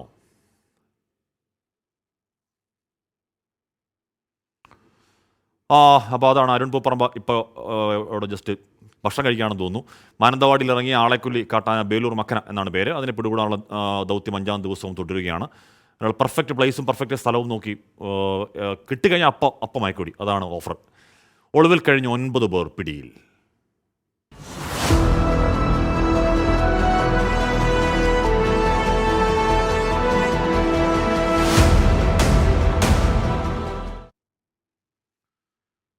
തൃപ്പൂണിത്തുറ പുതിയകാവ് ക്ഷേത്രത്തിൽ അനുമതിയില്ലാതെ വെടിക്കെട്ട് നടത്തിയതിന് ക്ഷേത്രം ഭാരവാഹികൾ ഉൾപ്പെടെ 9 പേർ പിടിയിൽ. ഒളിവിൽ കഴിഞ്ഞിരുന്ന ഇവരെ മൂന്നാറിൽ നിന്നാണ് പോലീസ് കസ്റ്റഡിയിലെടുത്തത്. മജിസ്ട്രിയൽ അന്വേഷണവും ആരംഭിച്ചു. ദുരിതബാധിതർക്ക് നഷ്ടപരിഹാരം ഉടൻ നൽകുമെന്ന് ജില്ലാ കളക്ടർ NSK ഉമേഷ് 24-നോട് പറഞ്ഞു. പുതിയകാവ് ക്ഷേത്രത്തിൽ 1-ാം ദിവസം അനുമതിയില്ലാതെയാണ് വെടിക്കെട്ട് നടന്നത്. എക്സ്പ്ലോസീവ് ആക്ട് പ്രകാരം രജിസ്റ്റർ ചെയ്ത കേസിലാണ് ക്ഷേത്രം ഭാരവാഹികൾ, ഉത്സവ കമ്മിറ്റി അംഗങ്ങൾ ഉൾപ്പെടെ 9 പേരെ ഇന്ന് കസ്റ്റഡിയിലെടുത്തത്. അപകടവുമായി ബന്ധപ്പെട്ട് 4 പേരെ നേരത്തെ റിമാൻഡ് ചെയ്തിരുന്നു. ജില്ലാ കളക്ടർ പ്രഖ്യാപിച്ച മജിസ്റ്റീരിയൽ അന്വേഷണത്തിന്റെ ഭാഗമായി സബ് കളക്ടർ K. മീര സംഭവസ്ഥലം സന്ദർശിച്ചു. റിപ്പോർട്ട് 2 ആഴ്ചക്കകം നൽകും. പോലീസിന് വീഴ്ച സംഭവിച്ചോ എന്ന് പരിശോധിക്കുമെന്ന് സബ് കളക്ടർ. നമ്മുടെ അറിവിൽ ഇതുവരെ എവിടുന്നും ഒരു പെർമിറ്റും ഇല്ല, ഒരു പെർമിഷൻ ഇല്ല. അവർക്ക് അത് മാനുഫാക്ചർ ചെയ്യാനുള്ള ലൈസൻസ് ഇല്ല, ട്രാൻസ്പോർട്ട് ചെയ്യാനുള്ള ലൈസൻസ് ഇല്ല, സ്റ്റോർ ചെയ്യാനോ ഡിസ്പ്ലേ ചെയ്യാനോ ഒന്നിനുള്ള ലൈസൻസ് കോൺട്രാക്ടറോ അമ്പലോ എടുത്തതായിട്ട് നമ്മുടെ അറിവിലില്ല. അതുകൊണ്ട് തന്നെ ഉദ്യോഗസ്ഥ തലത്തിലൊരു വീഴ്ച വന്നതായിട്ട് നമുക്ക് പറയാൻ പ്രൈമഫേസി നമുക്ക് പറയാൻ പറ്റില്ല. ദുരിതബാധിതർക്ക് ആശങ്ക വേണ്ടതും നഷ്ടപരിഹാരം ഉടൻ ലഭ്യമാക്കുമെന്നും ജില്ലാ കളക്ടർ NSK ഉമേഷ് 24 പറഞ്ഞു. വലിയ ഡാമേജ് ആയത് ആ സ്ഫോടനമുണ്ടായ അടുത്തുള്ള വീടുകൾ ഞാൻ തന്നെ നേരിട്ട് കണ്ടതാണ്. അതല്ലാതെ ചെറിയ ചെറിയ ഡാമേജസ് ഉണ്ടായതെല്ലാം ചേർത്ത് more than 300 houses different kinds of damage, major damage, minor damage എല്ലാം ഉണ്ടായ ഹൗസസ് ഉണ്ട്. അതേസമയം നഷ്ടപരിഹാരം ആവശ്യപ്പെട്ട് ആക്ഷൻ കൗൺസിലിന്റെ നേതൃത്വത്തിൽ നാളെ ഹൈക്കോടതിയിൽ ഹർജി സമർപ്പിക്കും. അപകടത്തിൽ പരിക്കേറ്റ 3 പേരുടെ നില ഇപ്പോഴും ഗുരുതരമായി തുടരുന്നു. അനുമതിയില്ലാതെയാണ് പുതിയാവ് ക്ഷേത്രത്തിൽ ആദ്യ ദിവസം വെടിക്കെട്ട് നടന്നത്. 2ാം ദിവസവും വെടിക്കെട്ട് സാമഗ്രികൾ എത്തിച്ചിട്ടുണ്ടെങ്കിൽ അത് പോലീസ് ഉൾപ്പെടെയുള്ള സംഘങ്ങൾക്ക് സംഭവിച്ച വീഴ്ചയെന്നാണ് ഉയരുന്ന പ്രധാനപ്പെട്ട വിമർശനം. കൊച്ചിയിൽ നിന്ന് വിഷ്ണു സുരേഷ്, 24. തൃപ്പൂണിത്തുറ സ്ഫോടനത്തിൽ കൂടുതൽ ദൃശ്യങ്ങൾ പുറത്ത്. അപകടത്തിന് കാരണമായ സ്ഫോടക വസ്തുക്കളുമായി ട്രാവലർ എത്തുന്നതും സ്ഫോടനത്തിന് പിന്നാലെ തീ ആളിക്കത്തുന്നതും ആ ദൃശ്യങ്ങളിലുണ്ട്. ദൃശ്യങ്ങളിലേക്ക്. വലിയ സ്ഫോടനമാണ്. ആ സ്ഫോടനത്തിൻ്റെ ആഘാതം കൃത്യമായി വ്യക്തമാക്കുന്ന ദൃശ്യങ്ങൾ തന്നെ പുറത്തേക്ക് വരുവാണ്. ഒരു വീടിൻ്റെ CCTV ആണ് എന്ന് തോന്നുന്നു. ഉറപ്പായും ആ വീടിനടക്കം കേടുപാടുണ്ടായിട്ടുണ്ട്.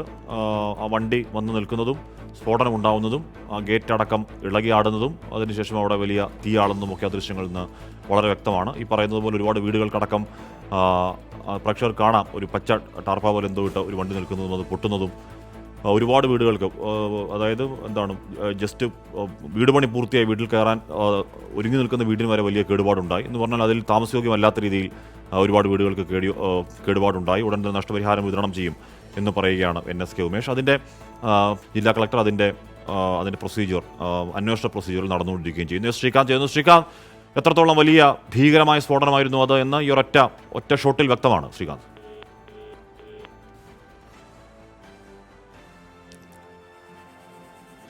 ഒരു ട്രാവലറിലാണ് ഈ സ്ഫോടക വസ്തു എത്തിയത്. അവിടെ മത്സര വെടിക്കെട്ടാണ് എന്നൊക്കെ കഴിഞ്ഞ ദിവസങ്ങളിൽ വന്ന വാർത്തയാണ്. അപ്പോൾ ഒരു ഭാഗത്തിൻ്റെ വെടിക്കെട്ട് കഴിഞ്ഞു. അപ്പോൾ അതിനെ ഉറപ്പായും ഈ വെടിക്കെട്ട് എന്ന് പറയുന്നത് ഒരുതരം ആവേശമാണല്ലോ. അപ്പോൾ അതിനെ മറികടക്കാനുള്ള വലിയ സാമഗ്രികൾ എന്തായാലും അതിലുണ്ട്. അതുകൊണ്ടാണ് അതൊരു വലിയ ബോംബ് സ്ഫോടനം കണക്കെ എഫക്റ്റിൽ അത് പൊട്ടിയത്. ഈ ട്രാവലറിലാണ് ഇത് എത്തിയത്. അപ്പോൾ ട്രാവലറിലെത്തി ട്രാവലർ പൊട്ടുന്ന ദൃശ്യങ്ങൾ അതിൽ നിന്ന് വളരെ വ്യക്തമാണ്. ശ്രീകാന്ത്, ഞാൻ പറയുകയായിരുന്നു ഈ സ്ഫോടനത്തിൻ്റെ മാരകത്വം വെളിവാക്കുന്ന ചെറിയ ഫുട്ടേജാണെങ്കിലും വ്യക്തമാണതിൽ. ശ്രീകാന്ത്, തീർച്ചയായും അതിൽ സമയമടക്കം ആ CCTVയിൽ നിന്നും നമുക്ക് വ്യക്തമാകും. ഇതുവരെ പുറത്തു വന്നതിൽ വെച്ച് ഏറ്റവും അടുത്തു നിന്നുള്ള ദൃശ്യം എന്ന പ്രത്യേകത ഇതിനുണ്ട്. അതായത് 10:46 ഈ ട്രാവലർ അടക്കം വരുന്നു. ഏതാണ്ട് 11:00 സ്ഫോടനം നടക്കുന്നു എന്നുള്ളതാണ് ഈ ദൃശ്യത്തിൽ നിന്നും മനസ്സിലാക്കാൻ സാധിക്കുന്നത്. വലിയ പൊട്ടിത്തെറി ഉണ്ടാകുന്നതും ആ വീടിന്റെ CCTV സ്ഥാപിച്ച വീടിന്റെ ആ ഭാഗത്ത് വലിയ തോതിൽ സാധനങ്ങൾ ചിതറിത്തെറിക്കുന്നതും കാണാൻ സാധിക്കും. ഒപ്പം തീ പടരുന്നതും കാണാൻ സാധിക്കുന്നുണ്ട്. ഈ വന്ന ട്രാവലർ, ആ ദൃശ്യത്തിൽ കണ്ട ട്രാവലറാണ് പൂർണ്ണമായും കത്തി നശിച്ചത്. ഒരു കാർ കൂടി കത്തി നശിക്കുകയും ചെയ്തിട്ടുണ്ട്. പോലീസ് ഈ വിഷ്വലുകൾ എല്ലാം തന്നെ കളക്ട് ചെയ്തുകൊണ്ടേയിരിക്കുകയാണ്. ഇതിന്റെ ഭീകരത മനസ്സിലാക്കാനും ഇതുമായി ബന്ധപ്പെട്ട് കേസ് നടപടികൾ മുന്നോട്ട് കൊണ്ടുപോകേണ്ടതുണ്ട്. അതിനുവേണ്ടിയാണ് ഈ CCTV ദൃശ്യങ്ങൾ ഇപ്പോൾ ശേഖരിച്ചുകൊണ്ടേയിരിക്കുന്നത്. മജിസ്ട്രേറ്റ് അന്വേഷണത്തിനും ഇത്തരം CCTV ദൃശ്യങ്ങൾ വളരെ ഗുണം ചെയ്യും. ആ ഒരു പശ്ചാത്തലത്തിലാണ് ഏറ്റവും അടുത്തു നിന്നുള്ള ഇതുവരെ കിട്ടിയതിൽ വെച്ച് ഏറ്റവും അടുത്തു നിന്നുള്ള ശ്രീകാന്ത് പറഞ്ഞു വന്നത് ഇതുവരെ കിട്ടിയതിൽ വെച്ച് ഏറ്റവും അടുത്തു നിന്നുള്ള ദൃശ്യങ്ങളാണ് ഈ ദൃശ്യം എന്ന് പറയുകയായിരുന്നു. അപ്പോൾ ആ ദൃശ്യം ഏറ്റവും അടുത്തു നിന്നായതുകൊണ്ട് തന്നെ ആ സ്ഫോടനത്തിൻ്റെ ഭീകരത കൃത്യമായി വെളിവാക്കുന്നുമുണ്ട്. തോമസ് KY കലഞ്ഞൂർ ചോദിക്കുന്ന ഹാഷ്മി, 7 വയസ്സുകാരന് കാറപകടത്തിൽ പരിക്കേറ്റിയപ്പോൾ എങ്ങനെയുണ്ടെന്ന് പറയുന്നു. മനുഷ്യസാധ്യമായതിൻ്റെ പരമാവധി ട്രീറ്റ്മെൻറ്റ് അവന് കൊടുക്കുന്നുണ്ട്. എത്രയും പെട്ടെന്ന് ജീവിതത്തിലേക്ക് അവൻ തിരിച്ചു വരും. പക്ഷേ കുറച്ച് പ്രശ്നമാണ് എന്ന് പറയുന്നുണ്ട്. എന്തായാലും എല്ലാവരും പ്രാർത്ഥിക്കുക, എത്രയും പെട്ടെന്ന് അവൻ ജീവിതത്തിലേക്ക് തിരിച്ചു വരട്ടെ എന്നാഗ്രഹിക്കുകയും ചെയ്യുന്നു. ഇവിടെ റീഷ്മ പറയുന്നത്, സാർ എൻ്റെ മോൾക്ക് സാറിന് ഒത്തിരി ഇഷ്ടമാണ്. സാർ ന്യൂസ് വായിക്കുന്നത് കണ്ടാൽ ടിവിയുടെ മുന്നിൽ നിന്ന് മാറില്ല. ലിത്തിഷ 6 വയസ്സാണ് നോക്കുന്നത്. ഹായ് ലിത്തിഷ, ഇന്ന് ഭാവി മാധ്യമപ്രവർത്തകയാണെന്ന് തോന്നുന്നു ലിത്തിഷ. അഞ്ജു പറയാണ്, ഹലോ ആഷ്മി, ഷോൺ ജോർജ് പറഞ്ഞ 10 ഡേയ്സ് കഴിഞ്ഞല്ലോ. ജനകീയ കോടതിയിൽ പറഞ്ഞത് കർഷകർക്ക് എന്തോ ചെയ്യും എന്ന് പറഞ്ഞത് 10 ദിവസം കൊണ്ട്. ശരിയാണ്, റബ്ബർ കർഷകർക്ക് വേണ്ടി എന്തോ ഒരു പ്രഖ്യാപനം ഉണ്ടാകും, നാടകീയമായ ഒരു പ്രഖ്യാപനം ഉണ്ടാകുമെന്ന് ഷോൺ 10 ദിവസം കൊണ്ട് പറഞ്ഞാണ്. ശരിയാണ്, ഇപ്പോഴാണ് ഓർമ്മ വന്നത്. 10 ദിവസം കഴിഞ്ഞു, എന്താണ് പ്രഖ്യാപനം എന്നറിയില്ല. അപ്പോൾ ഷോണിനോട് എന്തായാലും ചോദിക്കാം, എന്തായി നമ്മുടെ പ്രഖ്യാപനം എന്ന് ഉറപ്പായും ചോദിക്കും ഞാൻ. ഗവർണർ ആരിഫ് മുഹമ്മദ് ഖാനെതിരെ ഇന്നും തൃശൂരിൽ SFIയുടെ കരിങ്കൊടി പ്രതിഷേധം. എങ്ങണ്ടിയൂരിൽ ഗവർണറുടെ വാഹനത്തിന് അരികിലെത്തി കരിങ്കൊടി കാട്ടി 14 SFI പ്രവർത്തകരെ കസ്റ്റഡിയിലെടുത്തു. കരിങ്കൊടി കാട്ടി SFI പ്രവർത്തകരെ BJP പ്രവർത്തകർ മർദ്ദിക്കുകയും ചെയ്തു. ഏങ്ങണ്ടിയൂർ സരസ്വതി വിദ്യാനികേതൻ സെൻട്രൽ സ്കൂളിലെ പരിപാടിയിൽ പങ്കെടുക്കുന്നതിന് വേണ്ടിയാണ് ഗവർണർ ആരിഫ് മുഹമ്മദ് ഖാൻ എത്തിയത്. തൃശൂർ രാമനിലയത്തിൽ നിന്ന് ഏങ്ങണ്ടിയൂരിലേക്കുള്ള യാത്രയിലുടനീളം അതീവ സുരക്ഷയാണ് പോലീസ് ഒരുക്കിയത്. സ്കൂളിലേക്ക് തിരിയുന്ന ഏത്തായി സെന്ററിൽ CRPFന്റെയും പോലീസിന്റെയും അതീവ സുരക്ഷ ഭേദിച്ചുകൊണ്ടായിരുന്നു SFIയുടെ അപ്രതീക്ഷിത പ്രതിഷേധം. പ്രധാന പാതയിൽ നിന്ന് ഗവർണറുടെ വാഹനം ഇടറോഡിലേക്ക് തിരിയുന്നതിനാൽ വാഹനം നിയന്ത്രിക്കുന്നതിനിടയിൽ പോലീസിന്റെ ശ്രദ്ധയിൽ പ്രതിഷേധക്കാർ പെട്ടിരുന്നില്ല. പ്രതിഷേധക്കാരെ തടയുന്നതിനിടയിൽ 2 പോലീസുകാർ നിലത്തു വീണു. പിന്നാലെ സമീപത്തുണ്ടായിരുന്ന BJP പ്രവർത്തകർ SFI പ്രവർത്തകരെ ക്രൂരമായി മർദ്ദിച്ചു. പലതവണ മുഖത്തുൾപ്പെടെ ആഞ്ഞു ചവിട്ടി.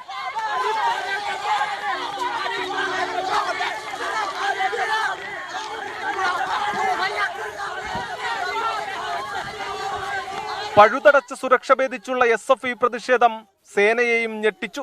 സമരത്തിന് നേതൃത്വം കൊടുത്ത SFI ജില്ലാ വൈസ് പ്രസിഡന്റ് ജോൾസ്ന ശശിധരൻ, ജില്ലാ സെക്രട്ടേറിയറ്റ് അംഗങ്ങളായ പ്രവീൺ, അഭിജിത്ത് തുടങ്ങി 14 SFI പ്രവർത്തകരെ പോലീസ് കസ്റ്റഡിയിലെടുത്തു.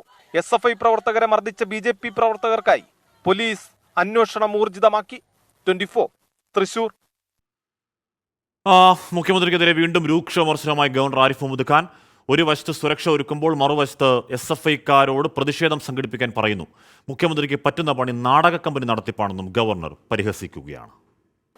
The chief minister, I think it will be a better career for him if he starts a theatre company. He, on one hand, he is directing the SFI to stage these violent protests, and on the other hand, he is asking the police to arrest them. So it will be much better for him. I am advising him, he should start a theatre company and become a director of a theatre company. It is he who is responsible for restraining, putting the Kerala police under stress and strain. രാഷ്ട്രീയ വിമർശനമാണ് governor നടത്തുന്നത്. എന്തായാലും പക്ഷേ നാടക company എന്ന് പറയുന്നത് അത്ര മോശം പരിപാടിയൊന്നുമല്ല കേട്ടോ. ഒരുപാട് ഇപ്പോഴാണ് നമ്മൾ ഈ കാലത്ത് കുറച്ച് നാടക കമ്പനികൾ കുറഞ്ഞെങ്കിലും ഒരു കാലത്ത് പുഷ്കലമായ നാടക കമ്പനികളുടെയും നാടകങ്ങളുടെയും നല്ല ഒരു കാലം ഉണ്ടായിരുന്നു. നാടക കമ്പനി മോശമാണോ? അല്ല. ലില്ലി ജോളിൽ പറയുകയാണ്, കടുത്ത ചൂടിൽ വെടിമരുന്ന് സൂക്ഷിക്കുന്നതിൽ കരുതൽ ഇല്ല, കർശനമായ നിയമങ്ങൾ വേണം, നല്ല ഫൈൻ അടപ്പിക്കണം, എന്നാലേ നിയമങ്ങൾ അനുസരിക്കൂ എന്ന് പറയുകയാണ്. വേറൊരു പക്ഷം ചോദിക്കുന്നു, മക്കന എന്തായി എന്ന് ചോദിക്കുന്നുണ്ട്. മക്കന അതാണ്ട് മാനന്തവാടിയിൽ ഇറങ്ങിയ ബേലൂർ മക്കനെ പിടികൂടാനുള്ള ദൗത്യം 5-ാം ദിവസം തുടരുകയാണ്. കാട്ടിക്കുളം മാനുവേൽ പ്രദേശത്തെ വനത്തിലാണ് നിലവിൽ ആന. വനത്തോട് ചേർന്ന ജനവാസ മേഖലയാണ്. ഇന്ന് പുലർച്ചെ മുതൽ ദൗത്യസംഘം ആനയ്ക്ക് പിന്നാലെയുണ്ട്. അരുൺ പാറക്കൽ ചേരുന്നു. അരുൺ, ഇന്ന് മാത്രമല്ല കഴിഞ്ഞ 4-5 ദിവസമായി ദൗത്യസംഘം വിടാതെ വിടരുന്നുണ്ട്. അപ്പോൾ എന്താണിപ്പോൾ ഒരു മയക്കോടിക്കുള്ള തടസ്സം?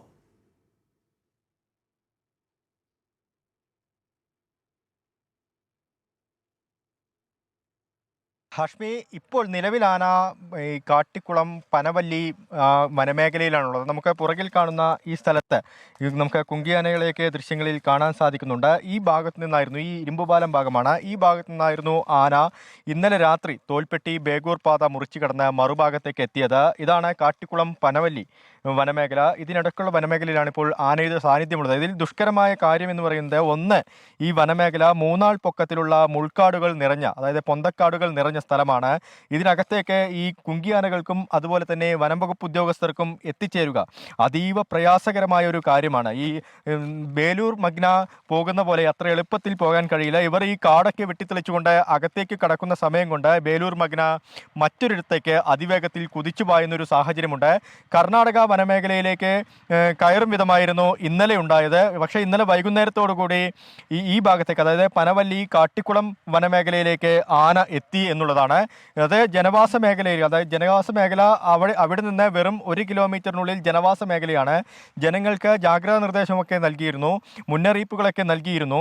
ഈ പ്രദേശത്ത് RRT സംഘം ഇപ്പോഴും തെരച്ചിൽ ഊർജിതമാക്കിയിരിക്കുകയാണ്. ഇന്ന് മയക്കുവെടി വെക്കാൻ കഴിയുമെന്നൊരു പ്രതീക്ഷ വനം വകുപ്പിന് ഉണ്ടായിരുന്നു. പക്ഷേ ഈ മോഴയാന കൂടെയുള്ള 2 ദിവസം മുൻപ് ഈ ആനയ്ക്കൊപ്പം കണ്ട മോഴയാന ഇപ്പോഴും ഈ ആനയുടെ ബേലൂർ മകനയുടെ കൂടെ ഉണ്ട് എന്നുള്ളതാണ്. ഈ മോഴയാനയുടെ സാന്നിധ്യവും അതുപോലെ തന്നെ ഈ അടിക്കാടും അതായത് മുൾക്കാടാണ്, അതും ഈ ദൗത്യത്തെ ദുഷ്കരമാക്കുന്നു എന്നതാണ് ഇപ്പോൾ പ്രധാനമായും വനം വകുപ്പ് പറയുന്നത്. തിരുനെല്ലി പഞ്ചായത്തിലെ ബേഗൂർ, ചേരൂർ, കുതിരക്കോട്, പനവല്ലി, ആലത്തൂർ, ബാവലി വാർഡുകളിൽ നിരോധനാജ്ഞ പ്രഖ്യാപിച്ചിട്ടുണ്ട്. ഈ വനമേഖലയോട് ചേർന്നുള്ള പ്രദേശങ്ങൾ ഒരു പ്രേക്ഷകൻ ചോദിക്കുന്നുണ്ട് ഈ മോഴ എന്താന്ന് പറഞ്ഞു കൊടുക്കാവുന്നു. എനിക്കറിയാം, പക്ഷേ അതെനിക്ക് മൊത്തം പറഞ്ഞു കൊടുക്കാൻ എനിക്ക് അറിഞ്ഞൂടാ. മോഴ എന്താന്ന് പറയാമോ?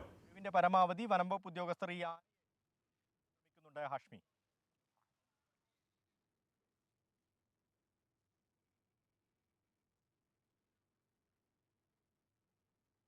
കേട്ടില്ല. ഓക്കെ, വിട്ടേക്ക്. എന്തായാലും മോഴ എന്താണെന്നൊരു പ്രശ്നം ചോദിച്ചായിരുന്നു. ഒന്ന് ചോദിച്ച് കൃത്യമായിട്ട് ക്ലിയർ ആക്കി പറഞ്ഞുതരാം. അതായത് ഇവിടെ ഒരു പ്രശ്നം അജിത് കുമാർ പറയുന്നു, പശുവും ചത്തവും മോറിൻ്റെ പുളിയും പോയി. ഇപ്പോഴാണ് അതിൻ്റെ ഭീകരത അറിയേണ്ടത്. നമ്മുടെ ഈ നമ്മുടെ സ്ഫോടനത്തിൻ്റെ പടക്ക സാമഗ്രികളുടെ സ്ഫോടനത്തിൻ്റെ വിഷ്വൽ കൊണ്ട് പറയുകയാണ്. അജിത് കുമാർ കളിയാക്കുകയാണ്. മോറിൻ്റെ പുളിയൊന്നും പോയിട്ടില്ല, അങ്ങനെ പുളി പോകാനും പാടില്ല.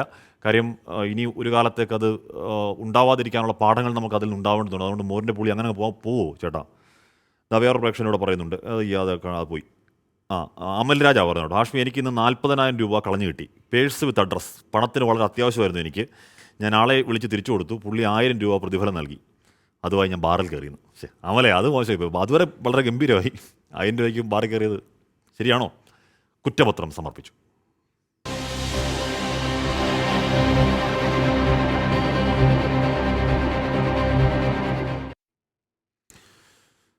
മുൻ DGP സുദേശ് കുമാറിന്റെ മകൾ പോലീസ് ഡ്രൈവറെ മർദ്ദിച്ച കേസിൽ ക്രൈംബ്രാഞ്ച് കുറ്റപത്രം സമർപ്പിച്ചു. പോലീസ് ഡ്രൈവർ ഗവാസ്കർക്ക് മർദ്ദനമേറ്റുവെന്ന് Thiruvananthapuram judicial first class magistrate കോടതിയിൽ സമർപ്പിച്ച കുറ്റപത്രത്തിൽ പറയുന്നു. ഗവാസ്കർ ജാതീയാധിക്ഷേപം നടത്തിയെന്ന DGPയുടെ മകളുടെ പരാതി ക്രൈംബ്രാഞ്ച് എഴുതിത്തള്ളി. പോലീസ് സേനയ്ക്ക് നാണക്കേടുണ്ടാക്കിയ ദാസ്യപ്പണി വിവാദത്തിലാണ് സംഭവമുണ്ടായി 5.5 വർഷത്തിനു ശേഷം ക്രൈംബ്രാഞ്ച് കുറ്റപത്രം സമർപ്പിച്ചത്. കനകക്കുന്നിൽ പ്രഭാത സവാരിക്കെത്തിയപ്പോൾ മുൻ DGP സുദേശ് കുമാറിന്റെ മകൾ സ്നിഗ്ധ പോലീസ് ഡ്രൈവർ ഗവാസ്കറെ കഴുത്തിനു പിന്നിൽ മർദ്ദിച്ചുവെന്നായിരുന്നു പരാതി. വീട്ടുകാരുടെ ഭാഗത്തു നിന്നും നേരിട്ട പീഡനങ്ങൾ സംബന്ധിച്ച് സുദേശ് കുമാറിനോട് പരാതിപ്പെട്ടതിലെ വൈരാഗ്യത്താൽ ആക്രമിച്ചുവെന്നായിരുന്നു മൊഴി. പിന്നാലെ ഡ്രൈവർ ജാതിപ്പേര് വിളിച്ച് അധിക്ഷേപിച്ചുവെന്ന് സുദേശ് കുമാറിന്റെ മകളും പരാതി നൽകി. 2 കേസും ക്രൈംബ്രാഞ്ചിന് കൈമാറി. അന്വേഷണം നടത്തി റിപ്പോർട്ട് ക്രൈംബ്രാഞ്ച് മേധാവിക്ക് കൈമാറിയെങ്കിലും കോടതിയിൽ കുറ്റപത്രം സമർപ്പിക്കാത്തതിനെതിരെ ഗവാസ്കർ ഹൈക്കോടതിയെ സമീപിച്ചിരുന്നു. ഉന്നത ഉദ്യോഗസ്ഥരുടെ ഇടപെടലിൽ കേസ് വൈകിപ്പിക്കുന്നുവെന്നായിരുന്നു ആക്ഷേപം. തുടർച്ചയായി ഉണ്ടായ ഹൈക്കോടതി നിർദ്ദേശങ്ങൾക്ക് പിന്നാലെയാണ് ക്രൈംബ്രാഞ്ച് കുറ്റപത്രം സമർപ്പിച്ചത്. പോലീസ് ഡ്രൈവറെ മർദ്ദിച്ചതിന് IPC 323 വകുപ്പ് പ്രകാരമാണ് മുൻ DGPയുടെ മകൾക്കെതിരെ കുറ്റപത്രം. അതേസമയം സുദേശ് കുമാറിന്റെ മകളുടെ പരാതിയിലെടുത്ത കേസിൽ തെളിവുകളിൽ നിന്നും തിരുവനന്തപുരം ജുഡീഷ്യൽ 1ാം ക്ലാസ് മജിസ്ട്രേറ്റ് കോടതിയെ ക്രൈംബ്രാഞ്ച് അറിയിച്ചു. 24 തിരുവനന്തപുരം. ജേക്കബ് പറയുകയാണ്, തട്ടാമുകൾ സെന്റ് മേരീസ് ചാപ്പൽ കൺവെൻഷൻ 21/2/24 ബുധനാഴ്ച ആരംഭിക്കുന്ന വിവരം വായിച്ചു. മുഫീദ് ചോദിക്കുന്നു, ഹാഷ്മി പുറം നാളെ കേരളത്തിൽ ഭാരത് ബന്ദ് ഉണ്ട്, ഒന്ന് പറയൂ. നാളെ പണിക്ക് പോകണമെന്ന് അറിയാനാണ്. പണിക്ക് പോകണം. നാളെ ആണെന്നില്ല, നാളെ കേരളത്തിൽ അങ്ങനെ ബന്ധായിട്ടൊന്നുമില്ല. കേരളത്തിൽ പ്രകടനം മാത്രമേ ഉള്ളൂ. പക്ഷേ ഡൽഹിയിൽ അവിടെ വലിയ തോതിൽ കർഷക സമരം ഇങ്ങനെ ആളിപ്പിടിക്കുകയാണ്. ഡൽഹി ചലോ മാർച്ച് 3ാം നാൾ.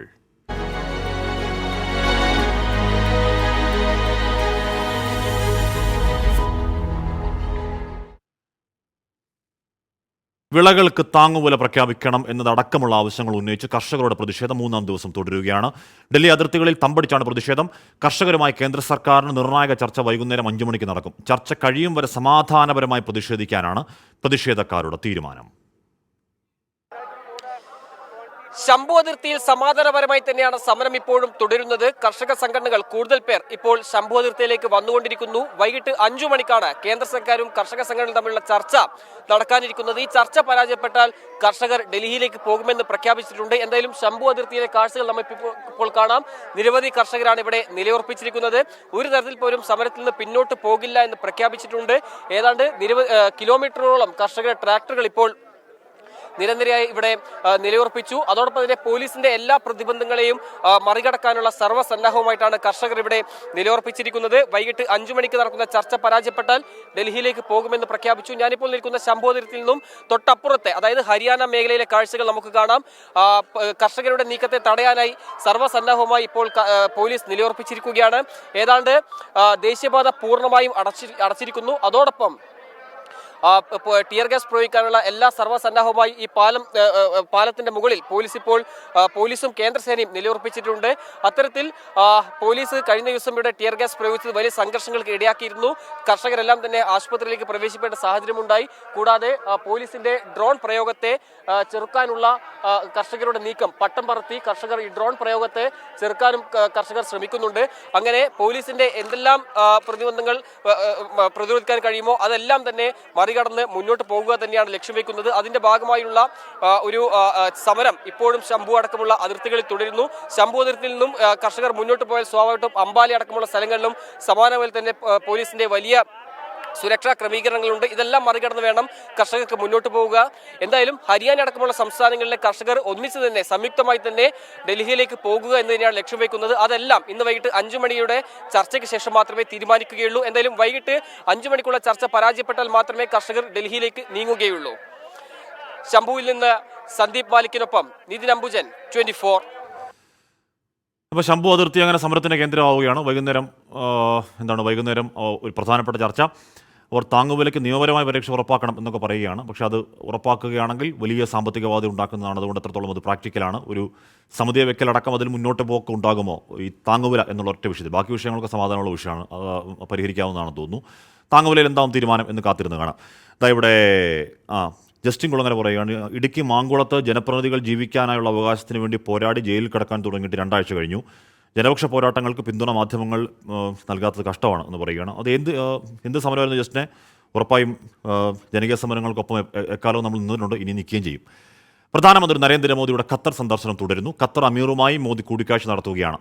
ഖത്തർ പ്രധാനമന്ത്രിയുമായി കൂടിക്കാഴ്ച നടത്തി UAE സന്ദർശനം പൂർത്തിയാക്കി. ഇന്നലെ രാത്രിയോടെയാണ് മോദി ഖത്തറിലെത്തിയത്. വിവരങ്ങളുമായി അൻവർ പാലേരി ചേരുകയാണ്. അൻവർ, ഖത്തർ നമ്മുടെ നാവികരെ വിട്ടയച്ചതിലൊക്കെയുള്ള സന്തോഷം പങ്കുവയ്ക്കാനുണ്ട്. അതിലപ്പുറം ഈ ചർച്ചകളിൽ എന്തൊക്കെ കാര്യങ്ങൾ അജണ്ടയിലേക്ക് വരുന്നു എന്നറിയാൻ കഴിയുന്നുണ്ടോ അൻവർ?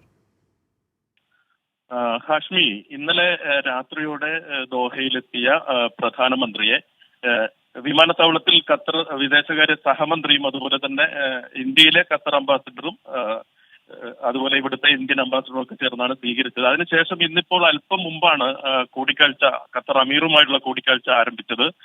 കൂടിക്കാഴ്ചയിൽ എന്തൊക്കെ വിഷയങ്ങളാണ് ചർച്ചയാവുക എന്നത് സംബന്ധിച്ച് ഇതുവരെ കൃത്യമായ വിവരങ്ങളൊന്നും നമുക്ക് ലഭ്യമായിട്ടില്ല. എന്തായാലും ഇന്ത്യൻ നാവികരെ, ഖത്തറിൽ തടവിലായിരുന്ന ഇന്ത്യൻ നാവികരെ വിട്ടയച്ചതിൽ നന്ദി അറിയിക്കുകയാണ് നരേന്ദ്രമോദിയുടെ സന്ദർശന ലക്ഷ്യം എന്ന് നേരത്തെ അറിയിച്ചിരുന്നു. തീർച്ചയായും അക്കാര്യം തന്നെ ആയിരിക്കും ചർച്ചയിൽ പ്രധാനമായും ഉണ്ടാവുക. അതുപോലെ തന്നെ വിവിധ വിഷയങ്ങളിൽ, അതായത് ഊർജ മേഖലയിൽ ഉൾപ്പെടെ ഇന്ത്യയും ഖത്തറും തമ്മിലുള്ള സഹകരണം കൂടിക്കാഴ്ചയിൽ ചർച്ച ചെയ്യും എന്ന് തന്നെയാണ് വിചാരിക്കുന്നത്. നേരത്തെ നമുക്കറിയാം, LNG വിതരണം ഉൾപ്പെടെയുള്ള കാര്യങ്ങളിൽ ഇന്ത്യക്ക് അനുകൂലമായി വലിയ നിലപാടുകൾ ഖത്തർ സ്വീകരിച്ചിരുന്നു. ഇത്തരം കുറെ വിഷയങ്ങളിൽ, ഇതുപോലുള്ള വിഷയങ്ങളിൽ നന്ദി അറിയിക്കുക എന്നത് തന്നെയായിരിക്കും പ്രധാനമായ കൂടിക്കാഴ്ചയിലെ വിഷയം. അത് തന്നെ ആയിരിക്കും ചർച്ച ചെയ്യുക എന്ന് തന്നെയാണ് കരുതുന്നത്. ഹാഷ്മി. ഓക്കെ, അൻവർ പാലേരിയാണ് ആ വാർത്തയുടെ വിവരങ്ങൾ നൽകിയത്. പ്രധാനമന്ത്രി നരേന്ദ്രമോദിയുടെ ആ മേഖലയിലെ സന്ദർശനം തുടരുകയാണ്. ഇപ്പോൾ ഖത്തറിലാണ്. ചില നിർണായക ചർച്ചകൾ അവിടെ നടക്കുന്നുണ്ട്. ഇവിടെ വസന്തകുമാരി പറയലോടെ കരയോ, ടിപ്പർ ലോറിക്കാരെ സീബ്ര ലൈനെങ്കിലും പേടികൂടാതെ മറികടക്കാൻ അനുവദിക്കൂ എന്ന് പറയുകയാണ്. ഇതിൻ്റെ വരവ് കണ്ടാൽ പേടിയായിപ്പോൾ, വണ്ടി ഓടിച്ചു പോകാൻ തന്നെ പേടിയായിപ്പോൾ, പിന്നെ നടന്നു പോകുന്നവരുടെ കാര്യം പറയണം. അപ്പോൾ വസന്തകുമാരി പറയുന്നതിൽ കാര്യമുണ്ട് എന്ന് തന്നെ വിശ്വസിക്കുകയാണ്. കേരളത്തിൽ നാളെ ബന്ധുണ്ടോ എന്ന് പിന്നെയും ചോദിക്കുന്നു. കേരളത്തിൽ നാളെ ബിനീഷ് ചോദിക്കുകയാണ്. കേരളത്തിൽ നാളെ ബന്ധല്ല, നാളെ പ്രതിഷേധ പ്രകടനം ഉണ്ടാവുന്നല്ലാതെ ഒരു മൊത്തത്തിൽ സ്തംഭിച്ചൊരു ബന്ധിൻ്റെ നമ്മുടെ ആ പഴയ ബന്ധിൻ്റെ ഫീൽ എന്തായാലും ഉണ്ടാവില്ല എന്നാണ് അറിയാൻ കഴിയുന്നത്. സാമ്പത്തിക പ്രതിസന്ധി പരിഹരിക്കാൻ സുപ്രീം കോടതി നിർദ്ദേശപ്രകാരം കേരളവും കേന്ദ്ര സർക്കാരും തമ്മിലുള്ള ചർച്ച ഇന്ന് വൈകിട്ട് 4-ാണ്. പ്രധാനപ്പെട്ട ചർച്ചയാണ്. ഡൽഹിയിലെ ചർച്ചയിൽ ധനമന്ത്രി KN ബാലഗോപാലിന്റെ നേതൃത്വത്തിൽ 4-അംഗ സംഘം പങ്കെടുക്കും. ഔദ്യോഗിക തിരക്കുകൾ കാരണം കേന്ദ്ര ധനമന്ത്രി നിർമ്മല സീതാരാമൻ പങ്കെടുത്തേക്കില്ല. കേന്ദ്രവുമായുള്ള ചർച്ച പ്രതീക്ഷയോടെ കാണുന്നുവെന്ന് ധനമന്ത്രി KN ബാലഗോപാൽ ഡൽഹിയിൽ പ്രതികരിച്ചു. ധനനയത്തിൽ ഇടപെടാൻ പരിമിതിയുണ്ടെന്ന് വ്യക്തമാക്കിയ സുപ്രീം കോടതിയാണ് സാമ്പത്തിക പ്രതിസന്ധിയിൽ കേരളത്തിന് മുന്നിൽ ചർച്ചകൾക്ക് വഴി തുറന്നത്. ഇതിൽ കേന്ദ്ര സർക്കാരും സമ്മതമറിയിക്കുകയായിരുന്നു. സംസ്ഥാന ധനമന്ത്രി KN ബാലഗോപാലിനൊപ്പം മുഖ്യമന്ത്രിയുടെ chief principal secretary KM Abraham, ധനകാര്യ principal secretary Ravindrakumar Agarwal, advocate general K Gopalakrishnakurup എന്നിവരും ചർച്ചയിൽ പങ്കെടുക്കും. കേന്ദ്രമന്ത്രിയുടെ അഭാവം പ്രശ്നമാകില്ലെന്നും ഉത്തരവാദിത്തപ്പെട്ട ഉദ്യോഗസ്ഥരുമായാണ് ചർച്ച നടത്തുന്നതെന്നും ധനമന്ത്രി KN ബാലഗോപാൽ പ്രതികരിച്ചു. വളരെ വലിയ പ്രതീക്ഷയിലാണ് ഞങ്ങൾ ഇവിടെ ഈ പരിപാടിക്ക് വന്നിരിക്കുന്നത്.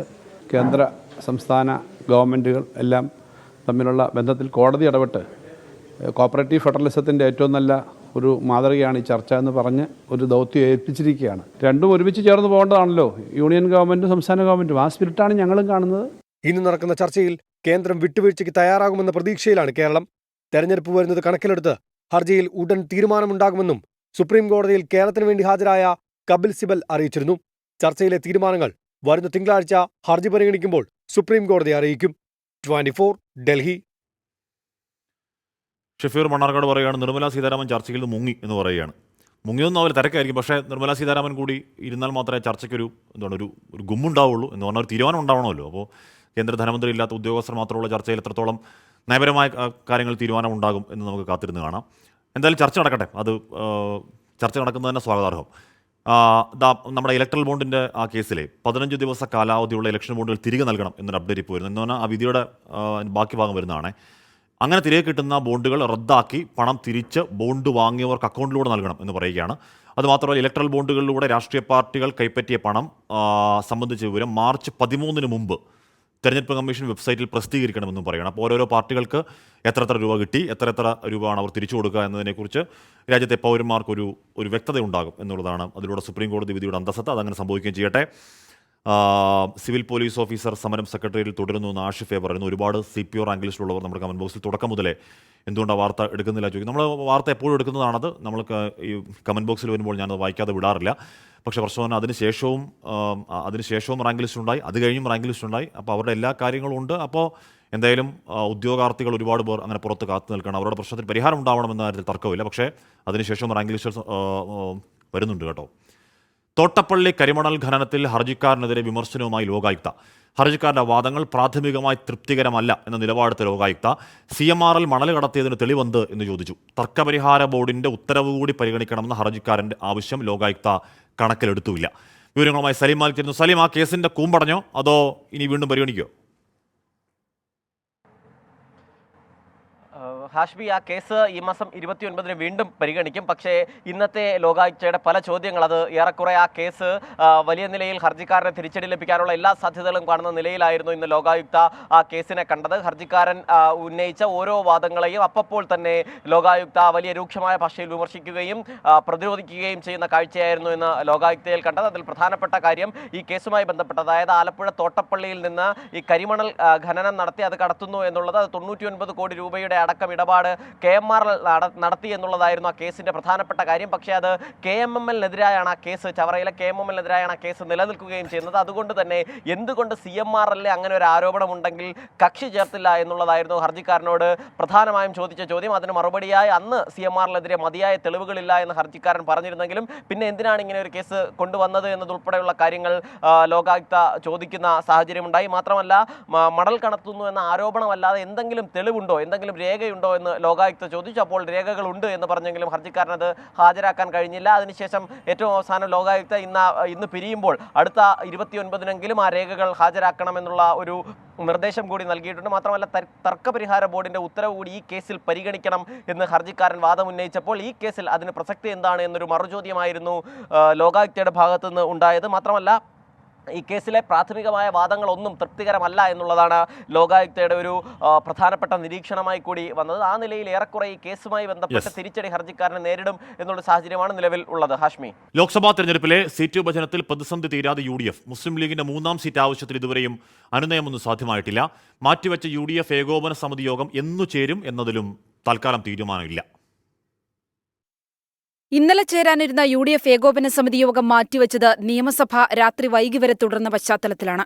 സഭ ഇന്ന് അനിശ്ചിതകാലത്തേക്ക് പിരിഞ്ഞെങ്കിലും മാറ്റിവെച്ച UDF ഏകോപന സമിതി യോഗം എപ്പോൾ ചേരുമെന്ന കാര്യത്തിൽ തീരുമാനമെടുക്കാൻ കഴിഞ്ഞിട്ടില്ല. 3ാം സീറ്റ് ആവശ്യത്തിൽ മുസ്ലിം ലീഗിനെ അനുനയിപ്പിച്ച ശേഷം ഏകോപന സമിതി ചേരാമെന്നാണ് തീരുമാനം. എന്നാൽ ഓരോ ദിവസവും വൈകുന്നതും തെരഞ്ഞെടുപ്പ് രംഗത്ത് തിരിച്ചടിയാണെന്ന അഭിപ്രായം കോൺഗ്രസിനുള്ളിൽ തന്നെയുണ്ട്. നാളെയോ മറ്റന്നാളോ ഏകോപന സമിതി യോഗം ചേരണമെന്നാണ് UDF-ലെ കോൺഗ്രസ് ഇതര ഘടകകക്ഷികളുടെ അഭിപ്രായം. എന്നാൽ മുസ്ലിം ലീഗിനെ അനുനയിപ്പിച്ച ശേഷം മാത്രം യോഗമെന്നാണ് കോൺഗ്രസ് നിലപാട്. 3ാം സീറ്റിൽ നിന്ന് വിട്ടുവീഴ്ചയില്ല എന്ന കടുംപിടുത്തത്തിലാണ് മുസ്ലിം ലീഗ്. നിലവിൽ കോൺഗ്രസ് കൈവശം വെച്ചിരിക്കുന്ന ഒരു സീറ്റുകളും വിട്ടു നൽകില്ലെന്ന കാര്യവും ഉറപ്പാണ്. ഇതോടെ മുന്നണിയിലെ പ്രശ്നം എങ്ങനെ പരിഹരിക്കുമെന്നതാണ് ആശങ്ക. ഒഴിവുവരുന്ന രാജ്യസഭാ സീറ്റ് മുസ്ലിം ലീഗിന് നൽകി ഒരനുനയം സാധ്യമാകുമോ എന്നുള്ള ചർച്ചയാണ് നിലവിൽ പുരോഗമിക്കുന്നത്. സീറ്റ് വിഭജനം ഔദ്യോഗികമായി പൂർത്തീകരിക്കാൻ കാത്തിരിക്കുകയാണ് RSPയും കേരള കോൺഗ്രസ് ജോസഫ് വിഭാഗവും. 24 തിരുവനന്തപുരം. രാജ്യസഭാ തെരഞ്ഞെടുപ്പിൽ ബി.ജെ.പി. ദേശീയ അധ്യക്ഷൻ ജെ.പി. നഡ്ഡ നാമനിർദ്ദേശ പത്രിക സമർപ്പിച്ചു. ഗുജറാത്തിൽ നിന്നാണ് ജെ.പി. നഡ്ഡ മത്സരിക്കുന്നത്. വിവരങ്ങളുമായി അച്യുതൻ, ദേശീയ അധ്യക്ഷൻ തന്നെ രാജ്യസഭയിലേക്ക് പോവുക എന്ന് ബി.ജെ.പി. തീരുമാനിക്കുന്നത് എന്തുകൊണ്ടാണ്? ജയപരാജയ സാധ്യത എങ്ങനെയാണ് അച്യുതൻ? രാജ്യസഭാ തെരഞ്ഞെടുപ്പിൽ ബി.ജെ.പി. ദേശീയ അധ്യക്ഷനാണ് ജെ.പി. നഡ്ഡ നാമനിർദ്ദേശ പത്രിക സമർപ്പിച്ചിരിക്കുന്നത്. ഗുജറാത്തിൽ നിന്നാണ് ജെ.പി. നഡ്ഡ മത്സരിക്കുന്നത്. ഉറപ്പായും ജയം ഉറപ്പിച്ചു തന്നെയാണ്. ഇപ്പോൾ അംഗങ്ങളുടെ എണ്ണമൊക്കെ വെച്ച് ജയം ഉറപ്പിച്ചു തന്നെയാണ് ജെ.പി. നഡ്ഡയുടെ നാമനിർദ്ദേശ പത്രിക സമർപ്പണം. അച്യുത കേൾക്കാവോ? ഹാഷ്മി, അല്പം മുൻപാണ് ബി.ജെ.പിയുടെ ദേശീയ അധ്യക്ഷൻ ജെ.പി. നദ്ദ ഈ നാമനിർദ്ദേശ പത്രിക സമർപ്പിച്ചത്. ഗുജറാത്തിൽ നിന്ന് രാജ്യസഭയിലേക്ക് മത്സരിക്കുന്ന സ്ഥാനാർത്ഥിയാണ് ജെ.പി. നദ്ദ. ഇന്നലെയാണ് ഇതിന്റെ പ്രഖ്യാപനങ്ങളൊക്കെ ഉണ്ടായത്. കൂടാതെ കേന്ദ്രമന്ത്രി എൽ മുരുകൻ മധ്യപ്രദേശിലും കേന്ദ്ര റെയിൽവേ മന്ത്രി അശ്വിനി വൈഷ്ണവ് ഒഡീഷയിൽ നിന്നും മത്സരിക്കും. ഇന്നാണ് ഇതിന്റെ ഈ നാമനിർദ്ദേശ പത്രിക സമർപ്പിക്കാനുള്ള അവസാനത്തെ ദിവസം ഇന്നാണ്. അതുമായി ബന്ധപ്പെട്ടിട്ടാണ് ഇന്ന് തന്നെ ആ ഒരു നാമനിർദ്ദേശ പത്രിക ജെ.പി. നദ്ദ നൽകിയിരിക്കുന്നത്. ഈ വരുന്ന 27-ാം തീയതിയാണ് രാജ്യസഭയിലേക്ക് തെരഞ്ഞെടുപ്പ് നടക്കുന്നത്. എന്തായാലും വിജയ സാധ്യതകളിൽ അതിൽ പ്രതീക്ഷ വച്ചുകൊണ്ട് തന്നെയാണ് ഈ സ്ഥാനാർത്ഥി നിർണയം ബി.ജെ.പി. നടത്തിയിരിക്കുന്നത്. അതുമായി ബന്ധപ്പെട്ടാണ് പലയിടങ്ങളിലും ബി.ജെ.പിയുടെ നേതാക്കളെ, മുതിർന്ന നേതാക്കളെ തന്നെ ഇതിലിപ്പോൾ നിർത്തിയിരിക്കുന്നത്. എന്തായാലും ഇപ്പോൾ നാമനിർദ്ദേശ പത്രിക നൽകിയിരിക്കുകയാണ് ഹാഷ്മി. യെസ്, അച്യുതനാണ് ആ വാർത്തയുടെ വിവരങ്ങൾ നൽകിയത്. അശ്വിൻ കുമാർ പറയുകയാണ്, ചർച്ചയിൽ FM-ന്റെ എന്ന് പറഞ്ഞാൽ ഫിനാൻസ് മിനിസ്റ്ററുടെ സാന്നിധ്യം പ്രശ്നമല്ല. എന്തായാലും FM നിർദ്ദേശങ്ങൾ നൽകുന്ന ഉദ്യോഗസ്ഥരാണ്. അവരെ ബോധ്യപ്പെടുത്താൻ കേരളത്തിലെ ഫിനാൻസ് മിനിസ്റ്ററിന് കഴിയുമെന്ന് നമുക്ക് പ്രതീക്ഷിക്കാം എന്ന് പറയുകയാണ്. പക്ഷേ എങ്കിൽ കൂടി ഉദ്യോഗസ്ഥരിക്കുന്നതിനേക്കാൾ നല്ലത് കേന്ദ്ര ധനമന്ത്രി നിർമ്മലാ സീതാരാമനും സംസ്ഥാന ധനമന്ത്രി കെ.എൻ. ബാലഗോപാലും നേർക്കുനേറിയിരിക്കുകയാണെങ്കിൽ അതിനൊരു ഗരിമ ഉണ്ടാവുമല്ലോ. അപ്പോൾ മാത്രമല്ല പ്രശ്നപരിഹാരത്തിലേക്ക് പെട്ടെന്ന് വാതിൽ തുറക്കുകയും ചെയ്യും. ഇതിപ്പോൾ ഉദ്യോഗസ്ഥരെ ബോധ്യപ്പെടുത്തി ഉദ്യോഗസ്ഥർ മന്ത്രിയോട് പറഞ്ഞ് എന്നൊക്കെയുള്ള ആ ഒരു കടമ്പ ഒഴിവാക്കാമല്ലോ എന്നർത്ഥത്തിൽ പറഞ്ഞതാണ്. എന്തായാലും പ്രശ്നം പരിഹരിക്കപ്പെടട്ടെ. ലോക്സഭാ തെരഞ്ഞെടുപ്പ് മുന്നിൽ കണ്ട് തൃശ്ശൂരിന് പിന്നാലെ പാലക്കാടും കേന്ദ്ര സർക്കാരിൻ്റെ ഭാരത് അരി വിതരണം ബി.ജെ.പി. സംസ്ഥാന ജനറൽ സെക്രട്ടറി സി കൃഷ്ണകുമാർ ഉദ്ഘാടനം നിർവഹിച്ചു. കിലോയ്ക്ക് 29 രൂപ നിരക്കിലാണ് അരി വിൽപ്പന. ബി.ജെ.പിക്ക് വലിയ നേട്ടം പ്രതീക്ഷിക്കുന്ന തൃശൂരിന് പിന്നാലെയാണ് നഗരസഭാ ഭരണമടക്കം ബി.ജെ.പിയുടെ കയ്യിലുള്ള പാലക്കാടും ഭാരത് അരി വിതരണം. പാലക്കാട് മണ്ഡലത്തിൽ സ്ഥാനാർത്ഥിയാകുമെന്ന് പ്രതീക്ഷിക്കുന്ന സി കൃഷ്ണകുമാറാണ് ഉദ്ഘാടനം ചെയ്തത്. വരും ദിവസങ്ങളിൽ ജില്ലയുടെ വിവിധ മേഖലകളിൽ അരി വിതരണം ആരംഭിക്കുമെന്ന് സി കൃഷ്ണകുമാർ. കേരളത്തിലെ സാധാരണക്കാരായ ആളുകൾ വിലക്കയറ്റം കൊണ്ടും സർക്കാരിൻ്റെ ആനുകൂല്യങ്ങൾ കിട്ടാതെ വിഷമിക്കുന്ന സമയത്ത് അവർക്ക് ആശ്വാസകരമാവുന്ന ഒരു തീരുമാനം കേന്ദ്ര സർക്കാരിൻ്റെ ഭാഗത്ത് നിന്ന് ഭാരത് റൈസ് എന്നുള്ള രീതിയിൽ ഇവിടെ എത്തിയിരിക്കുകയാണ്. നിരവധി പേരാണ് അരി വാങ്ങാൻ എത്തിയത്.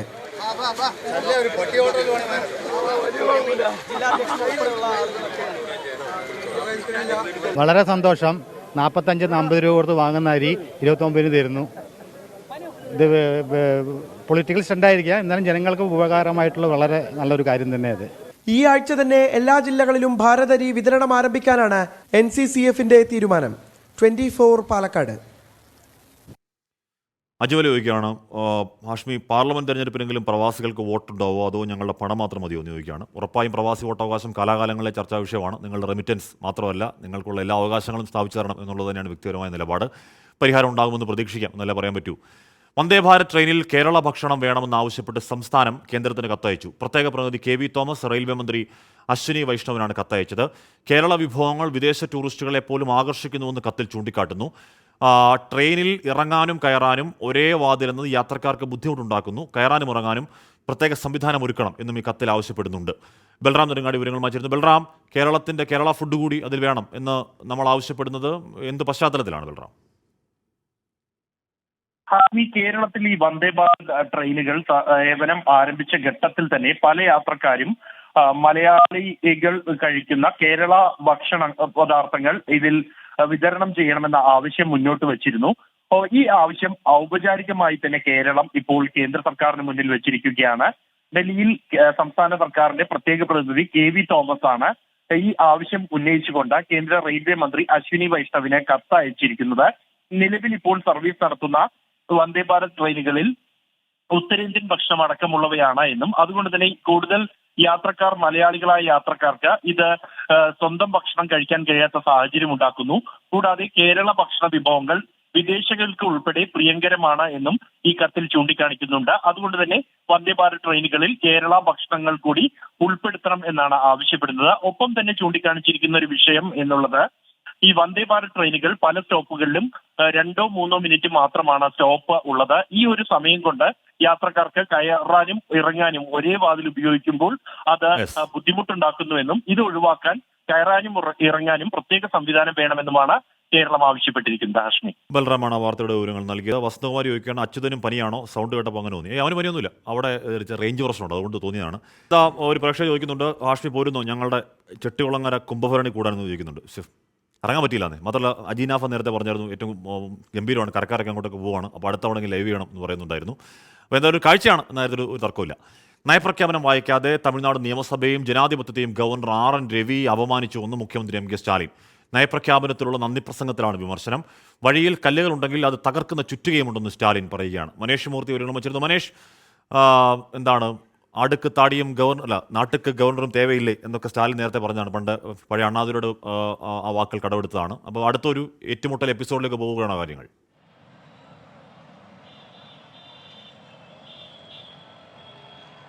ഹാഷ്മി, ഇടതടവില്ലാതെ ഗവർണർ സർക്കാർ പോര് തുടരുക തന്നെയാണ് തമിഴ്നാട്ടിൽ എന്നുള്ളതാണ് ഏറ്റവും പ്രധാനം. ഏറ്റവും ഒടുവിലാണ് ഇപ്പോൾ നയപ്രഖ്യാപന പ്രസംഗവുമായി ബന്ധപ്പെട്ടുള്ള വലിയ വിവാദം ഉണ്ടാകുന്നത്. നയപ്രഖ്യാപനം വായിക്കാതെ സഭ വിടുന്ന, ദേശീയഗാനത്തിന് മുമ്പ്, ദേശീയഗാനം ആലപിക്കുന്നതിന് മുമ്പ് സഭ വിടുന്ന ഒരു സമീപനത്തിലേക്ക് ഗവർണർ RN രവി പോവുകയും ചെയ്തിരുന്നു. അതിനാണ് രൂക്ഷമായ വിമർശനം ഇന്നിപ്പോൾ സഭയിൽ മുഖ്യമന്ത്രി MK സ്റ്റാലിൻ്റെ ഭാഗത്തു നിന്നും ഉണ്ടായിട്ടുള്ളത്. സർക്കാർ തയ്യാറാക്കുന്ന നയപ്രഖ്യാപനം അതുപോലെ വായിക്കുക എന്നുള്ളതാണ് ഗവർണറുടെ കടമ. എന്നാൽ ഗവർണർ RN രവി നിയമസഭയിൽ രാഷ്ട്രീയ പ്രവർത്തനം നടത്തുകയാണ് ചെയ്തിരിക്കുന്നത്. തമിഴ്നാട് നിയമസഭയെയും അതുപോലെ തന്നെ ജനാധിപത്യത്തെയും അപമാനിക്കുന്ന നിലപാടാണ് RN രവി എടുത്തിട്ടുള്ളത്. ഫാസിസത്തിനെതിരെയാണ് DMK-യുടെ പോരാട്ടം, അത് തുടരുക തന്നെ ചെയ്യും. പോകുന്ന വഴികളിൽ നിറയെ കല്ലുകൾ ഉണ്ടാകും, പക്ഷേ ആ കല്ലുകളെല്ലാം തന്നെ തച്ചുടയ്ക്കുന്ന ചുറ്റിക തങ്ങളുടെ കൈവശമുണ്ട് എന്നും ആ രീതിയിലുള്ള രൂക്ഷമായ വിമർശനം തന്നെയാണ് എന്തായാലും ഇന്നിപ്പോൾ മുഖ്യമന്ത്രി MK സ്റ്റാലിൻ്റെ ഭാഗത്തു നിന്നും ഉണ്ടായിരുന്നത്. ഗവർണർ RN രവി ഇതുമായി ബന്ധപ്പെട്ട്, നയപ്രഖ്യാപനം വായിക്കാത്തതുമായി ബന്ധപ്പെട്ട് നേരത്തെ തന്നെ വിശദീകരണവുമായി രംഗത്തെത്തിയിരുന്നു. അദ്ദേഹം പറഞ്ഞിരുന്നത് സഭ തുടങ്ങുന്നതിനും അവസാനിക്കുമ്പോഴും ദേശീയഗാനം ആലപിക്കണമെന്ന് താൻ പലതവണ ആവശ്യപ്പെട്ടിരുന്നു. പക്ഷേ അത് നടപ്പിലാക്കാൻ സർക്കാർ തയ്യാറായില്ല. അതിൽ രൂക്ഷമാണ്. ഇവിടെ നമുക്ക് മലയാളികൾക്ക് അത് പുതുമയല്ല, നമ്മൾ കാണുന്നതാണ് ഈ പരിപാടി ദിവസവും. ഇവിടെ ഇരിങ്ങാലക്കുടയിൽ ഗവർണർക്കെതിരെ SFIയുടെ പോസ്റ്റർ ഉണ്ട് കേട്ടോ. സംഘി ചാൻസലർ ഗോബാക്ക്, ഗോഡ്സെയുടെ സ്വന്തം ആരിഫ് ഖാൻ എന്നൊക്കെ പോസ്റ്ററിൽ എഴുതിയിട്ടുണ്ട്. ഗവർണർ പരിപാടിയിൽ പങ്കെടുക്കുന്ന ഇരിങ്ങാലക്കുട ടൗൺ ഹാൾ പരിസരങ്ങളാണ് പോസ്റ്റർ. SFIയുടെ പേരിലാണ് പോസ്റ്ററുകൾ. കവിതാ പണിക്കർ ചോദിക്കുകയാണ്, അനിയ ഫുഡ് കഴിച്ചു? ഇല്ല ചേച്ചി, കഴിക്കണം, 2:30 കഴിക്കും. ചേച്ചി കഴിച്ചോ? പെൺകുട്ടികൾ ഉൾപ്പെടെ 100-ലേറെ കുട്ടികൾക്ക് ആത്മവിശ്വാസം പകർന്നു നൽകുകയാണ് കുട്ടനാട്ടെ രാമങ്കരിയിലുള്ള കരാട്ടെ അക്കാദമി. ഏറെ നാളത്തെ പരിശീലനത്തിന് ശേഷം മികവ് തെളിയിച്ച് സർട്ടിഫിക്കറ്റുകൾ കരസ്ഥമാക്കിയിരിക്കുകയാണ് മിടുക്കരായ കുട്ടികൾ.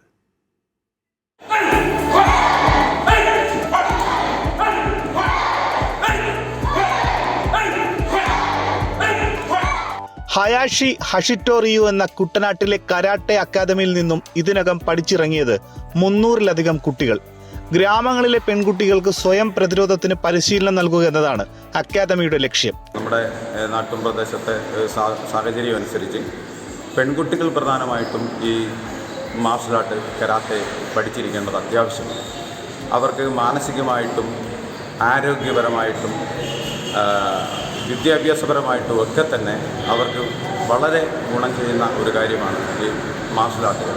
വേൾഡ് കരാട്ടെ ഫെഡറേഷന്റെ അംഗീകാരമുള്ള അസോസിയേഷന് കീഴിലാണ് കുട്ടികളുടെ പരിശീലനം. ഏറെ ആത്മവിശ്വാസം പകരാൻ കരാട്ടെ പരിശീലനം സഹായിച്ചിട്ടുണ്ടെന്ന് പെൺകുട്ടികൾ പറയുന്നു. കരാട്ടെ പഠിക്കുന്നതിലൂടെ എനിക്കൊത്തിരി ഗുണങ്ങൾ ഉണ്ടായിട്ടുണ്ട്. ആരോഗ്യവും മെന്റൽ പവറും ഓർമ്മശക്തിയും ഹെൽത്ത് പവറും ഇതെല്ലാം നമുക്ക് ഈ കരാട്ടയിലൂടെ ലഭിക്കും. ഓരോ വർഷവും ജപ്പാൻ, മലേഷ്യ എന്നിവിടങ്ങളിൽ നിന്ന് വിദഗ്ധരെത്തി ക്യാമ്പ് നടത്തിയ ശേഷമാണ് സർട്ടിഫിക്കറ്റുകൾ നൽകുന്നത്.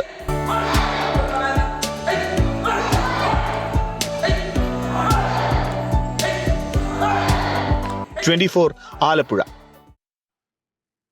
നൗഷാദ് ഖാൻ പറയുകയാണ്, പന്തളം മുനിസിപ്പാലിറ്റിയിൽ വീടിൻ്റെ കരം വാങ്ങിയില്ല. സോഫ്റ്റ്വെയറിൽ എൻ്റെ വീടിന് നമ്പറില്ല, അടുത്ത മാസം പോകാൻ പറഞ്ഞു. അങ്ങനെ വീടിന് നമ്പർ ഇല്ലാതാവും, അത് സാങ്കേതിക പ്രശ്നമാവില്ല. ഒന്നുകൂടെ ചെല്ലാം അങ്ങോട്ട്.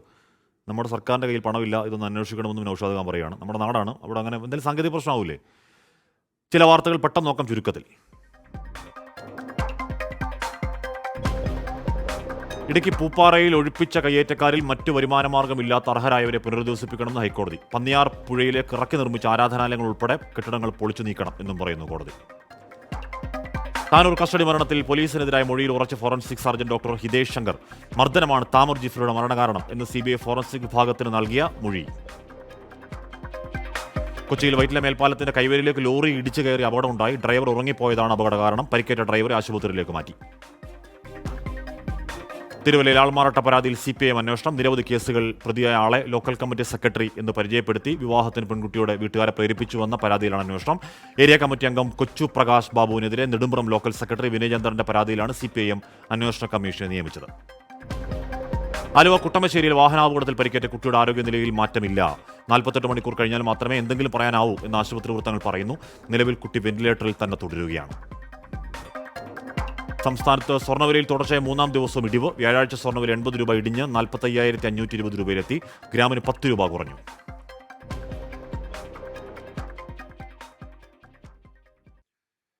അപ്പോൾ പ്രിയപ്പെട്ട പ്രേക്ഷകരെ, 1.5 മണിക്കൂർ നീണ്ടുന്ന നമ്മുടെ വാർത്തായാത്ര തൽക്കാലം പൂർണ്ണമാകും.